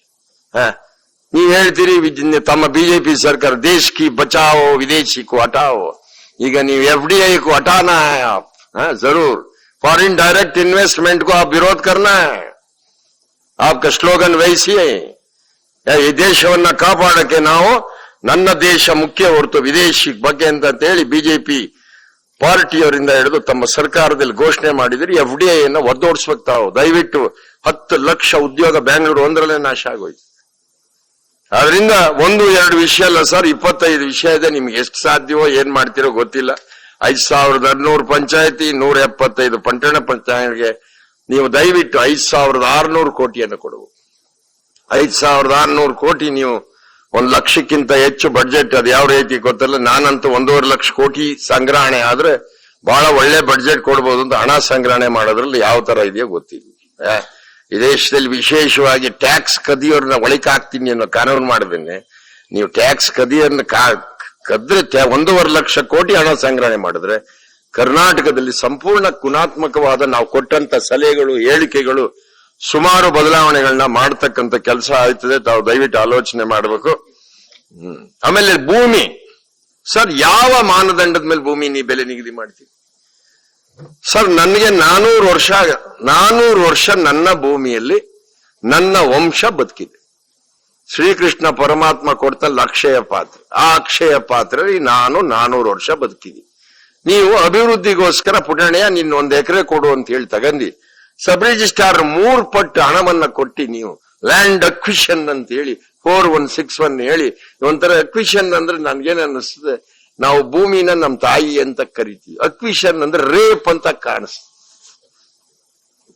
ಅರೆ ನೀ ಯಾವ ಮಾನದಂಡದ ಮೇಲೆ ಒಂದು ಇನ್ಸೂರೆನ್ಸ್ ಕಂಪನಿ ಪುಟ್ಟಣೆ ಸತ್ರೆ, ಪುಟ್ಟಣೆ ಇನ್ನು 15 ವರ್ಷ ಬದುಕಿದ್ರೆ ಅವನು, ಅವನ ಹೆಂಡತಿ, ಅವನ ಮಕ್ಕಳಿಗೆ ಎಷ್ಟು ಆದಾಯ ಬರ್ತಿತ್ತು ಅಂತ 8 ಲಕ್ಷ ರೂಪಾಯಿ 9 ಲಕ್ಷ ರೂಪಾಯಿ ಇನ್ಸೂರೆನ್ಸ್ ಕಂಪನಿ ನನ್ನ ಒಬ್ಬನ ಸಾವಿಗೆ ಕೇವಲ 15-20 ವರ್ಷಕ್ಕೆ ತಲೆಗೆ ನನ್ನ ನಿಗದಿ ಮಾಡಿದ್ರೆ, ನೀವು 400 ವರ್ಷದ ಭೂಮಿಗೆ ನೀವು ಸಬ್ ರಿಜಿಸ್ಟ್ರಾರ್ ವ್ಯಾಲ್ಯೂಯೇಷನ್ 3 ಪಟ್ಟು ನಿಗದಿ ಮಾಡ್ತಿರ್ಲಿ. ಯಾವ ಮಾನದಂಡದ ಮೇಲೆ ಭೂಮಿ ಅಳತೆ ಮಾಡ್ತಿದ್ದೀರಿ ಸರ್? ನಿನ್ನೆ ನಿಮ್ಗೆ ತಮ್ಮ ಹತ್ರ ಒಂದು ಕೊಟ್ಟಿದ್ದೀನಿ. 7,000 ರೂಪಾಯಿ ಒಳಚರಂಡಿ ವ್ಯವಸ್ಥೆಗೆ ಅತ್ಯಂತ ಪೌಷ್ಟಿಕಾಂಶ ಇರ್ತಕ್ಕಂಥ 7 ಎಕರೆ ಭೂಮಿಯನ್ನು ನೀವು ಪಡೆದಿದ್ದೀರಿ. ಕುಂಟೆಗೆ 7,000 ರೂಪಾಯಿ ನಿಗದಿ. ಓಪನ್ ಮಾರ್ಕೆಟ್ ಅಲ್ಲಿ 2 ಲಕ್ಷ ನಡೀತಾ ಇದೆ. ಯಾವ ರೈತರನ್ನು ರಕ್ಷಣೆ ಮಾಡ್ತೀರಿ? ಸೊ ತಾವು ಕಾನೂನು ಪಂಡಿತರು ಯಾವ ರೀತಿ, ಈಗ ನೀವು ಬರೆದಿದ್ದೀರಿ ಜಿಲ್ಲಾಧಿಕಾರಿಗೆ ನಾನು ನಿಮ್ಗೊಂದು ಮನವಿ ಪತ್ರ ಕೊಟ್ಟೆ. ಜಿಲ್ಲಾ ಅಗತ್ಯ ಕ್ರಮ ಕೈಗೊಳ್ಳುವುದು. ಅಗತ್ಯ ಕ್ರಮ ಕೈಗೊಳ್ಳುವುದ್ರೆ 7,000 ರೂಪಾಯಿಗೆ ಭೂಮಿಯನ್ನು ವಶಪಡಿಸಿಕೊಳ್ಳಿ. ದಯವಿಟ್ಟು ಇಂಥ ಒಂದು 50 ಎಕರೆ ಇದೆ ಮಂಡ್ಯ ಜಿಲ್ಲೆ 1ರಲ್ಲಿ. ಒಂದು ಪರಿಶೀಲನೆ ಮಾಡಿ ಸರ್. ಅದಾಯ್ತದೋ ಬಿಡ್ತದೋ ಬೇರೆ ಪ್ರಶ್ನೆ, ನಿಮ್ಗೆ ಮಾಡಕ್ಕಾಗದೆ ಬೇಡ. ಅಟ್ಲೀಸ್ಟ್ ನೀವು ರಾಜ್ಯದ ಅತ್ಯಂತ ಜವಾಬ್ದಾರಿ ಸ್ಥಾನದಲ್ಲಿರ್ತಕ್ಕಂಥ ಮುಖ್ಯಮಂತ್ರಿ ಮತ್ತು ಅಧಿಕಾರಿಗಳು ರೈತರನ್ನ ರಕ್ಷಣೆ ಮಾಡೋಕೆ ಯಾವ ತರದಕ್ಕೆ ಯಾಕೆ ಕೊಡಬಾರ್ದು ನೀವು? ನಾನು 1 ಸಾರಿ ನನ್ನ ಭೂಮಿಯನ್ನ ಬಿಟ್ಕೊಟ್ಟು 1000 ವರ್ಷಗಳ ಕಾಲ ಅಭಿವೃದ್ಧಿಗೋಸ್ಕರ ನನ್ನ ಭೂಮಿಯನ್ನ ಕೊಟ್ಟಂತ ನನ್ನ ಜೀವನ ಭದ್ರತೆಗೆ ಯಾಕೆ 1 ಕೋಟಿ ಕೊಡಬಾರದು 1 ಎಕರೆ? ಯಾಕೆ? ಉದಾಹರಣೆಗೆ ಬೇಕಾದಷ್ಟು ಜನಕ್ಕೆ 25 ಎಕರೆ ಕೊಟ್ಟಿದ್ದಿರ್ತಾವ, 3 ಎಕರೆ ಇಂಡಸ್ಟ್ರಿ ಮಾಡಿ 22 ಎಕರೆ ರಿಯಲ್ ಎಸ್ಟೇಟ್ ಮಾಡಿ ಮಾರ್ಕೊಂಡಿದ್ದಾರೆ. 200 ಕೋಟಿ 250 ಕೋಟಿ ಬಹಳ ಉದಾಹರಣೆಗಳು ಬೆಂಗಳೂರಲ್ಲಿ. ಯಾಕೆ ನಮ್ಮನ್ನ ಭೂಮಿಯನ್ನ ನೀವು ಕೇಂದ್ರ ಸರ್ಕಾರ ಈಗೇನದೆ 80% ಒಪ್ಪಿಗೆಯನ್ನ ಪಡೆದು ಭೂಮಿಯನ್ನ ಪಡಿಬೇಕು. ನಮ್ DC ಹೇಳ್ತಾರೆ ಸೈನ್ಯ ತಗೊಂಡ್ಬಿಡ್ತಾರೆ, ಪೊಲೀಸ್ನವ್ರು ಕರ್ಕೊಂಬಂದು ನಿಮ್ಮನ್ನ ಒಕ್ಲೆಪ್ಸಿ ಜೈಲ್ಗೆ ಹಾಕ್ಬಿಟ್ಟು ಈ ಭೂಮಿ ತಗತೀನಿ ಅಂದ್ರೆ ನಮ್ಗೆ ಮಾನ ಮರ್ಯಾದೆ ಏನಿಲ್ವಾ ಸರ್? ನಮ್ಗೆ ಪೊಲೀಸ್ನವ್ರು ಕರ್ಕೊಂಬಂದು ನಮ್ಮನ್ನ ಒಕ್ಲೆಪಿಸ್ತಿರಲ್ಲ ಈ ನಾಡಿನಲ್ಲಿ ಅನ್ನದಾತನಿಗೆ, ಇದನ್ನ ಗೌರವನ ಕೊಡ್ಬೇಕೋ ಬೇಡವಾ? ಏನ್ 500 ಜನ ಪೊಲೀಸ್ನವ್ರು ನಿಂತ್ಕೊಂಡು ಒಳಕ್ ಹಾಕ್ಬಿಡ್ತೀನಿ ಅಂದ್ರೆ ಏನರ್ಥ? ತಾವು ದಯವಿಟ್ಟು ಸುಮ್ಮನೆ ನಾವು ಭಾಷಣ ಮಾಡಕ್ ಕರೆದಿದ್ರೆ ಭಾಷಣ ಮಾಡ್ಬಿಟ್ಟು ಹೊಂಟೈತಿ. ದಯವಿಟ್ಟು ತಾವು ಈ ಉದಾಹರಣೆಗೆ ಈ ವರ್ಣಾ ನಾಲೆ ಮತ್ತು ಅಲ್ಲಿಗೆಲ್ಲ ಭೂಮಿ ನೀರು ಕೊಟ್ಬಿಟ್ಟಿದ್ದೀವಿ. ನೀರು ಕೊಟ್ಬಿಟ್ಟಿದ್ದು 200 ಎಕರೆ 300 ಎಕರೆ ಎಲ್ಲ ಕೈಗಾರಿಕೆಗೆ ಉಪಯೋಗಿಸ್ಕೊಂಡ್ರೆ, ಡ್ಯಾಮ್ ಕಟ್ಟಿ ನೀರು ಕೊಟ್ಟಿ ಭೂಮಿ ನೀರು ವೇಸ್ಟ್, ಆ ಡ್ಯಾಮ್ ದುಡ್ಡು ವೇಸ್ಟ್. 30% ಭೂಮಿ ಬೇರೆ ಬೇರೆ ಇದಕ್ಕೆ ಉಪಯೋಗಿಸ್ಕೊತೀನಿ ಏನಂತ ಸರ್? ಒಂದು ಸೈಟ್ ಅನ್ನ ನನಗೆ ಕೊಡಬೇಕಾದ್ರೆ ಸ್ಕ್ವೇರ್ ಫೀಟ್ ಅಂತ ನಿಗದಿ ಮಾಡ್ತಿರಲ್ಲ ಸರ್. ನನ್ನ ಅಭಿವೃದ್ಧಿ ಭೂಮಿಯನ್ನು ಯಾಕೆ ಸರ್ ಸ್ಕ್ವೇರ್ ಫೀಟ್ ಅಂತ ವಿಚಾರ ಮಾಡಿ? ಪುಟಾಣಿ ಹೆಂಡತಿ ಮಕ್ಕಳು ಒಂದು ಮನೇಲಿ ಇರಕ್ಕೆ ನನ್ಗೆ ಒಂದು ಸೈಟ್ಗೆ 20 ಲಕ್ಷ ರೂಪಾಯಿ ಇಸ್ಕೊಂಡು ನನಗೆ ಕೊಡ್ತೀರಿ, ಆಗ ನಾನು ಒಬ್ಬನೇ ಬದುಕ್ತೀನಿ, ಮನೆ ಕಟ್ಟದ ಮೇಲೆ ಅಲ್ಲಿ ಅಭಿವೃದ್ಧಿ ಕ್ಲೋಸ್. ಆದ್ರೆ ನನ್ನ ಭೂಮಿಯನ್ನ ಬಿಟ್ಕೊಟ್ಟಾಗ ನಿಮ್ಗೆ ನಿರಂತರ ಈ ಭೂಮಿ ಗಂಟೆ ಅಭಿವೃದ್ಧಿಗೆ ಯಾಕೆ ಸರ್ ಬೆಲೆ ನಿಗದಿ ಮಾಡಿ? ದಯವಿಟ್ಟು ಭೂಮಿ ಬಗ್ಗೆ ಬಹಳ ದೊಡ್ಡ ಡಿಸ್ಕಷನ್ ಆಗ್ಬೇಕು ಸರ್. ಇದ್ರೆ ನಾವು ಸುಮ್ಮನೆ ಭಾಷಣ ಮಾಡ್ತೀವಿ, ಪ್ರತಿಭಟನೆ ಮಾಡ್ತೀವಿ, ನಿಮ್ಗೆ ಅರ್ಜಿ ಕೊಡ್ತೀವಿ, ಅರ್ಜಿ ಸ್ವೀಕಾರ ಮಾಡ್ತೀರಿ, ಇದನ್ನ ಗಂಭೀರವಾಗಿ ಪರಿಗಣಿಸಲಾಗುತ್ತೆ ಅಂತ ನೀವು ರೆಫರ್ ಮಾಡ್ತೀರಿ. ಆದ್ರಿಂದ ಈ ಗಂಭೀರವಾದ ಪರಿಗಣಿಸಲು ನಮ್ಮನ್ನ ಅರೆಸ್ಟ್ ಮಾಡಿ ಒಳಗಾಕೋದು ಏನೋ ಮಾಡ್ತಾರೆ. ಆಮೇಲೆ ಇನ್ನೊಂದು ತಾವು ದಯವಿಟ್ಟು ಮಾಡಕ್ಕಾದ್ರೆ ಕೃಷಿ ಕಾರ್ಮಿಕರಿಗೆ ಒಂದು ಕ್ರೆಡಿಟ್ ಕಾರ್ಡ್ ಕೊಡಿಸಿ. 25,000 ರೂಪಾಯಿಗೆ ಒಂದು ಕ್ರೆಡಿಟ್ ಕಾರ್ಡ್. ಬಡವನ್ನ ರಕ್ಷಣೆ ಮಾಡಬೇಕು ಅನ್ನೋ ಆಸೆ ಇದ್ರೆ ಅಸಂಘಟಿತ ವಲಯದ ಕಾರ್ಮಿಕರಿಗೆ ಒಂದು ಕುಟುಂಬಕ್ಕೆ ಒಂದು ಕ್ರೆಡಿಟ್ ಕಾರ್ಡ್, ತನ್ನ ಮಗನ ಸ್ಕೂಲ್ಗೆ ಸೇರ್ಸಕ್ಕೆ, ಇಲ್ಲ ಅಕಸ್ಮಾತ್ ಯಾವ್ದಾದ್ರು ಸಾವಾದ್ರೆ ಆಲ್ತುಪ್ಪ ತಿಥಿಗೆ, ಯಾವ್ದಾದ್ರು ಕ್ಯಾನ್ಸರ್ ಬಂದ್ರೆ ಅವ್ರ ಮಗನ ರಕ್ಷಣೆಗೆ. ಈಗ ದಯವಿಟ್ಟು ಅಧಿಕಾರಿಗಳಲ್ಲಿ ನೀವ್ ಯಾಕೆ ನಾವು ಕ್ಯಾನ್ಸರ್ ಕೊಟ್ರೆ APL BPL ಅಂತ ಡಿಕ್ಲೇರ್ ಮಾಡ್ತೀರಿ? ವೈ APL ಕ್ಯಾನ್ಸರ್ ಬಂದ್ರೆ 2 ಲಕ್ಷ ಎಲ್ಲಿಂದ ಮಾಡ್ಬೇಕು ಸರ್? ಅದನ್ನ ಎನಾನ್ಸ್ ಮಾಡಿ ಸರ್, ಜಾಸ್ತಿ ಮಾಡಿ ಸರ್. APL ಮತ್ತು BPL ಅಂತ ಯಾಕಂತೀರಿ? ನಾವ್ ಹೆಂಗ್ ಹಳ್ಳಿಲಿ ಬದುಕಿರ್ತಕ್ಕಂಥವ್ರು ಒಂದು ಕ್ಯಾನ್ಸರ್ ನಲ್ಲಿ 25 ಎಕರೆ ಹೊಲ ಮಾಡಿರೋ 2 ಲಕ್ಷ ರೂಪಾಯಿ ಎಲ್ಲಿ ತಂದು ಮಾಡ್ತಾನೆ ಅವನು? ಆಮೇಲೆ ನರ್ಸಿಂಗ್ ಹೋಮ್ಗಳಿಗೆ ನಿಯಂತ್ರಣ ಇಲ್ಲ. ನಿನ್ನೆ ದಿವಸ ಒಬ್ಬ ನರ್ಸಿಂಗ್ ಹೋಮ್ ಮೇಲೆ ನೀವು ಯಾವುದೇ ನಿಯಂತ್ರಣ ಮಾಡಿದ್ರೆ ನಾವೇನ್ ಮಾಡ್ಬೇಕು? 4,08,000 ರೂಪಾಯಿ ಅನ್ನನಾಳದ ಒಂದು ಸಮಸ್ಯೆಗೆ ಇನ್ನು 80,000 ರೂಪಾಯಿ ಕಟ್ಟಿದ್ರೆ ಡಿಸ್ಚಾರ್ಜ್. 4,88,000 ರೂಪಾಯಿ ಒಂದು ಅನ್ನನಾಳದ ಕಾಯಿಲೆಗೆ ಫಿಕ್ಸ್ ಮಾಡ್ತಾರೆ ಅಂದ್ರೆ ಏನ್ ಮಾಡ್ಬೇಕು ಬಡವರು? ಯಾವ ರೀತಿ ನೀವು ಅದರ ಮೇಲೆ ಕಾನೂನು ಮಾಡಿದಿರಿ? 1 kg ಅಕ್ಕಿಯ ನಾನು ಮಡಿಕೊಂಡೆ 3,300 ರೂಪಾಯಿ ಅಂತ ನಾ ರೈತ ಹೇಳಿದ್ರೆ ನನ್ಗೇನಂತೀರಿ ನೀವು? ತಲೆಕೆಟ್ಟೋದನ್ನ ಹಾಸ್ಪಿಟಲ್ ಸೇರಿಸಿ ಸರ್. ನಿನ್ನೆ ದಿವಸ 4,08,000 ರೂಪಾಯಿ ಅವನ್ ಗುಳು ಅಂತ ಹೇಳ್ತಾನೆ ಬಂದಿ ರೈತ. ಯಾಕೆಂದ್ರೆ ನನ್ನ ಮಗಳು ಬದುಕಬೇಕಾಗಿತ್ತು 17 ವರ್ಷದೋಳು ಅಂತ ಹೇಳಿ ತನ್ನ 1 ಎಕರೆ ಭೂಮಿ ಮೇಲೆ ದುಡ್ಡು ತಗೊಂಡು ಕಟ್ಟಿ. ಎಲ್ಲಿದೆ ಯಾವ ನರ್ಸಿಂಗ್ ಹೋಮ್ ಅಲ್ಲಿ ನಿಯಂತ್ರಣ ಇದೆ ಸರ್? ಏನ್ 5 ಸ್ಟಾರ್ ಹೋಟ್ಲೇ? ನಾನೇ ಚಳವಳಿ ಮಾಡ್ತೀನಿ ಬಂದಿ ಅಂದ ಇಟ್ಗೆ 80,000 ರೂಪಾಯಿ ಬಿಟ್ಟು ಕೊಡ್ತೀನಿ ಅಂತ ಒಪ್ಕೊಂಡವ್ರು. ಹೆಂಗೆ ಸರ್ ಇದು? ಅದರಿಂದ ತಾವು ದಯವಿಟ್ಟು ಆಮೇಲೆ ಇವೆಲ್ಲ ಇನ್ನೂ ಒಂದು ಬೇಕಾದಷ್ಟಿದೆ. ಆಮೇಲೆ ನೇತ್ರಾವತಿ ತಿರುವಿನ ಬಗ್ಗೆ ಬಹಳ ಗಂಭೀರವಾಗಿ ಆಲೋಚನೆ ಮಾಡಬೇಕು. ಆಮೇಲೆ ಗ್ರಾಮೀಣ ಪ್ರದೇಶದ ಎಲ್ಲ ವಿದ್ಯಾರ್ಥಿಗಳಿಗೆ ಶೈಕ್ಷಣಿಕ ಸಾಲಕ್ಕೆ ಯಾವುದೇ ಕಂಡೀಷನ್ ಇಲ್ಲದೆ ಬ್ಯಾಂಕ್ಗಳು ಕೊಡ್ತಕ್ಕಂತ ಕೆಲಸ ಆಗ್ತದೆ. ಆಮೇಲೆ ವಾಸ ದೃಢೀಕರಣ ಪತ್ರ ಸಾಕು, ಆ ಶಿಕ್ಷಣ ಸಂಸ್ಥೆಯ ಸರ್ಟಿಫಿಕೇಟ್ಸ್, ಅದರ ಎಷ್ಟು ದುಡ್ಡು ಖರ್ಚಾಯ್ತದೆ, ಫೀಸ್ ಎಷ್ಟು, ಹಾಸ್ಟೆಲ್ ಎಷ್ಟು ಕೊಟ್ಟೇಟ್ಗೆ ಕೊಡ್ಬೇಕು. ಯಾಕೆ ಕೊಡಬಾರದು? ಹೇಳ್ತಾರೆ ನಾನು ಅವಳೇ 6 ಜನಕ್ಕೆ ಸಾಲ ಕೊಟ್ಟಿದ್ದೀನಿ, 7ನೇನು ಕೊಡಕ್ಕಾಗಿಲ್ಲ ಬ್ಯಾಂಕ್ ಅಂದ್ರೆ. ನಾನು ಹೇಳಿದೆ ನಿನ್ನ ಮಗ 7ನೇನಾದ್ರೂ ಏನ್ ಮಾಡ್ತೀಯ ಅಂತ. ನಿನ್ ಮಗ 7ನೇನಾದ್ರೂ ಏನ್ ಮಾಡ್ತೀಯ? ಬೇಡ ಅನ್ಬಿಡ್ತೀಯ? ಯಾವ ಕಾರ್ಡ್ ಇಲ್ಲ, ತಿಥಿ ಕಾರ್ಡ್ ಬಿಟ್ರೆ ನಮ್ತಾವ್ ಏನು ಕಾರ್ಡ್ ಅದ? ನಮ್ತಾವ್ ಯಾವ ಕಾರ್ಡು ಇಲ್ಲ. ಆದ್ರಿಂದ ದಯವಿಟ್ಟು ಆಮೇಲೆ ಇನ್ನೊಂದು ಆಲೋಚನೆ ಮಾಡ್ಬೇಕಲ್ಲ, ಆಯ್ತಿಲ್ಲ ಸುಮ್ನೆ ಹೇಳ್ತೀನಿ ನಾನು. ಬೇರೆ ದೇಶಗಳಲ್ಲಿ ನಿಮ್ಮಲ್ಲಿ ಓದಿ ಕೆಲಸ ಸಿಗದೆಯವರಿಗೆ ನಿರುದ್ಯೋಗ ಭತ್ಯೆ ಕೊಡ್ತಿರುತ್ತೆ. ಆದ್ರಿಂದ ಈಗ ನಮ್ಗೆ ಮಂಡ್ಯ ಜಿಲ್ಲೆ ಮತ್ತು ಇನ್ನಿತರ ಕುಷ್ಕಿ ಪ್ರದೇಶದಲ್ಲಿ ಓದಿಲ್ಲ, ನಾವು ದುಡಿಮೆ ಮಾಡ್ತಿದ್ದೋ ಶ್ರಮ, ನಮ್ಗೆ ಕೆಲಸ ಇಲ್ಲ. ಈಗ ನಮಗೂ ನಿರುದ್ಯೋಗ ಭತ್ಯೆ ಕೊಡ್ಬೇಕಲ್ಲ. ಇವ ये किसान को ये निरुद्योग भत्ते देना है ना साहब, अब ये कानून, ये पढ़ने वाला लोग ये कानून, अनपढ़ने वाला लोग ये कानून है, पूछना है प्रधानमंत्री को आप है? ಈಗ ನಾವು ಕೊಡ್ಬೇಕಲ್ಲ ಸರ್, ತಾವು ನಿರುದ್ಯೋಗ ಭತ್ಯೆ ಕೊಡ್ಬೇಕು. ನಾನು ಗದ್ದೆಲ್ ಗೇಯ್ತಿದ್ದೆ, ಉಳ್ತಿದ್ದೆ. ಈಗ ನೀರಿಲ್ಲ, ಕನ್ನಂಬಾಡಿ ಕಟ್ಟೆ ನೀರೆಲ್ಲಾನು ಎಲ್ಲ ಮುಟ್ಬಿಟ್ರಿ. ಈಗ 9-15 ಲಕ್ಷ ಜನಕ್ಕೆ ಉದ್ಯೋಗ ಇಲ್ಲ, ಏನ್ ಮಾಡ್ಬೇಕು? ಆಮೇಲೆ ಕೊನೆಯದು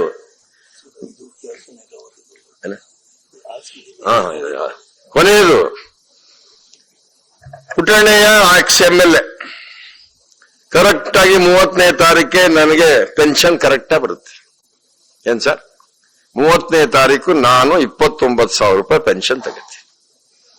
ಅದೇ ವೃದ್ಧಾಪ್ಯ ವೇತನ, ವಿಧವಾ ವೇತನ, ಅಂಗವಿಕಲ ವೇತನ 6 ತಿಂಗಳು ಬರಕಿಲ್ವಲ್ಲ, ಅವ್ರ ಗತಿ ಏನು ಅಂತ ನೀವೊಂದು ಕಾನೂನು ಮಾಡ್ತೀರಾ? 30 ಕರೆಕ್ಟ್ ಆಗಿ ಅವ್ರಿಗೆ 30ನೇ ತಾರೀಕು ದಯವಿಟ್ಟು ವೃದ್ಧಾಪ್ಯ ವೇತನ ಒಬ್ರು ಬರ್ತಾರೆ, ಇದ್ರ ಮೇಲೆ ನಾನು ಮೆಡಿಸಿನ್ ತಗೊಂಡು ಬದುಕ್ತೀನಿ. ಸರ್ ನಿಜವಾದ ಕೆಲಸ ಯಾವ್ದು ಗೊತ್ತಾ ಸರ್? ಅದು ಬೇಕಾದ್ರೆ ಎಲ್ಲಾ ಅಧಿಕಾರಿಗಳಿಗೂ 1-2 ತಿಂಗಳು ಲೇಟ್ ಆಗಿ ಕಳಿಸಿ ಪೆನ್ಷನ್. ಈಗ ನನಗೂ ಲೇಟ್ ಆಗಿ ಕಳಿಸಿ, ಅವ್ರಿಗೂ ಮಾತ್ರ ಲೇಟ್ ಮಾಡಬೇಡಿ ದಯವಿಟ್ಟು, ತಾವು ಲೇಟ್ ಮಾಡಬಾರ್ದು.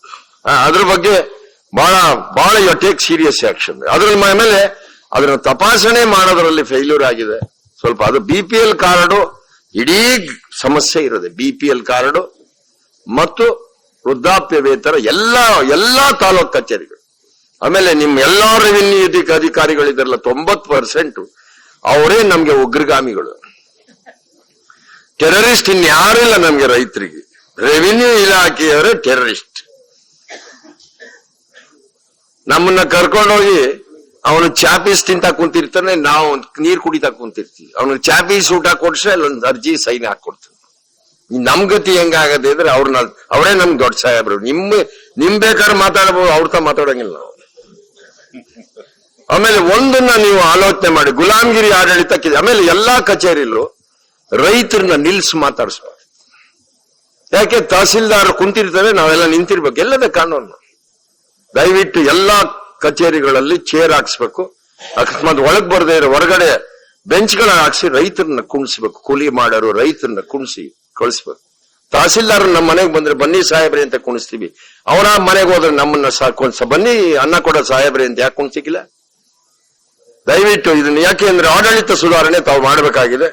ಆಮೇಲೆ ಒಂದು ಪಾಸ್ಬುಕ್ ಕೊಟ್ರೆ ನಾವು ಒಂದು 50 ಭಾಗ ದುಡ್ಡು ಕೊಡ್ತೀವಿ, 50% ನಾವು ದುಡ್ಡು ಕೊಡ್ತೀವಿ. ಒಂದು ಪಾಸ್ಬುಕ್, ಲ್ಯಾಂಡ್ ನಮ್ಮ ಸಂಪೂರ್ಣ ಪ್ರಾಪರ್ಟಿ ಪಾಸ್ಬುಕ್ ಮತ್ತು ಕೃಷಿ ಕಾರ್ಮಿಕರನ್ನ ಪದೇ ನೀವು ಹುಡ್ಕೋ ಪ್ರಶ್ನೆ ಬರೋದಿಲ್ಲ, ಅವ್ರಿಗೂ ಒಂದು ಪಾಸ್ಬುಕ್ ಕೊಟ್ಬಿಡಿ. ಆಮೇಲೆ ಇನ್ನೊಂದು ಸರ್, ನಮ್ಗೆ ಸ್ಕೆಚ್ ಆಗ್ಬೇಕಾದ್ರೆ 6 ತಿಂಗಳು 9 ತಿಂಗಳು ಬೇಕಲ್ಲ.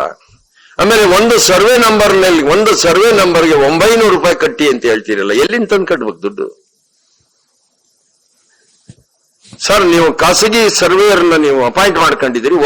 ಈಗ ನಾನು ನನ್ನ ಸ್ಕೆಚ್ ಆಗ್ಬೇಕಾದ್ರೆ 6 ಸರ್ವೆ ನಂಬರ್ ಬರ್ತದೆ, ಒಂದು ಸ್ಕೆಚ್ ಸುತ್ತ 6 ಸರ್ವೆ ನಂಬರ್ಗೆ 5,400 ರೂಪಾಯಿ ಕೊಟ್ಟು ನಾನು ಸ್ಕೆಚ್ ಮಾಡಿಸ್ಕೋಬೇಕಾ? ಅರೆ ಒಂದು ಸರ್ಕಾರ ನನ್ಗೆ ಒಂದು ರೈತರಿಗೆ ಒಂದು ಸ್ಕೆಚ್ ಮಾಡಂಗೆ, ನನ್ನ ಮಗಳು ಮದುವೆ ಮೆದ್ದದಪ್ಪ ಮಾರ್ಬೇಕು ಭೂಮಿಯನ್ನ 10 ಕುಂಟೆ, ಏನ್ ಮಾಡೋದು? ಅರೆ ರೆವಿನ್ಯೂ ಅಧಿಕಾರಿಗಳನ್ನ ನಿಮ್ ತಮ್ಮಲ್ಲಿ ವಿನಂತಿ, ನೀವು ಖಾಸಗಿಯರನ್ನ ಸರ್ಕಾರಕ್ಕೆ ತಗೊಳ್ಳಿ. ನಿಮ್ ಬಕ್ಕಸಕ್ಕೆ 1 ವರ್ಷಕ್ಕೆ 5,000 ಕೋಟಿ ಹೆಚ್ಚು ತೆರಿಗೆ ಬರುತ್ತೆ. ಲ್ಯಾಂಡ್ ಸೇಲ್ ಮಾಡೋದು ಲೇಟ್ ಆದ್ರೆ ನಿಮ್ ರೆವಿನ್ಯೂ ಹೆಂಗ್ ಬರಕ್ ಸಾಧ್ಯ?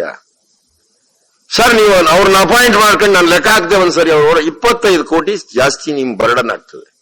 ಆದ್ರೆ 5,000 ಕೋಟಿ ರೂಪಾಯಿ ತೆರಿಗೆ ಜಾಸ್ತಿ. ಕಾಲಮಿತಿ ಒಳಗೆ ರಿಜಿಸ್ಟ್ರಿ ಮುಂದುವರೆದ್ರೆ ನಿಮ್ಗೆ ಬಹಳ ಅನುಕೂಲ ಆಗುತ್ತೆ ಸರ್, ಅದನ್ನ ಯೋಚನೆ ಮಾಡಿ. ಆಮೇಲೆ ನಮ್ಗೆ ಈ ತರದ ಸರಳೀಕರಣಗೊಳಿಸ್ಬೇಕು, ಆಡಳಿತ ಸರಳೀಕರಣಗೊಳಿಸ್ಬೇಕು. ನೀವು ಯಾವಾಗಲೂ ಆಡಳಿತ ಸರಳೀಕರಣಗೊಳಿಸ್ತಾ ನೀವು ಬೋರ್ಡ್ ಹಾಕ್ಸಿದ್ರಿ, ಬಂದ್ಮೇಲೆ ತಾವೆಲ್ಲ ಬೋರ್ಡ್ ಹಾಕ್ಸಿದ್ರಿ ಎಲ್ಲಾ ತಾಲೂಕು ಆಫೀಸ್, ಅದು ಬೋರ್ಡ್ ಆಗಿದೆ ಹೊರತು ಇಂಪ್ಲಿಮೆಂಟ್ ಇಲ್ಲ.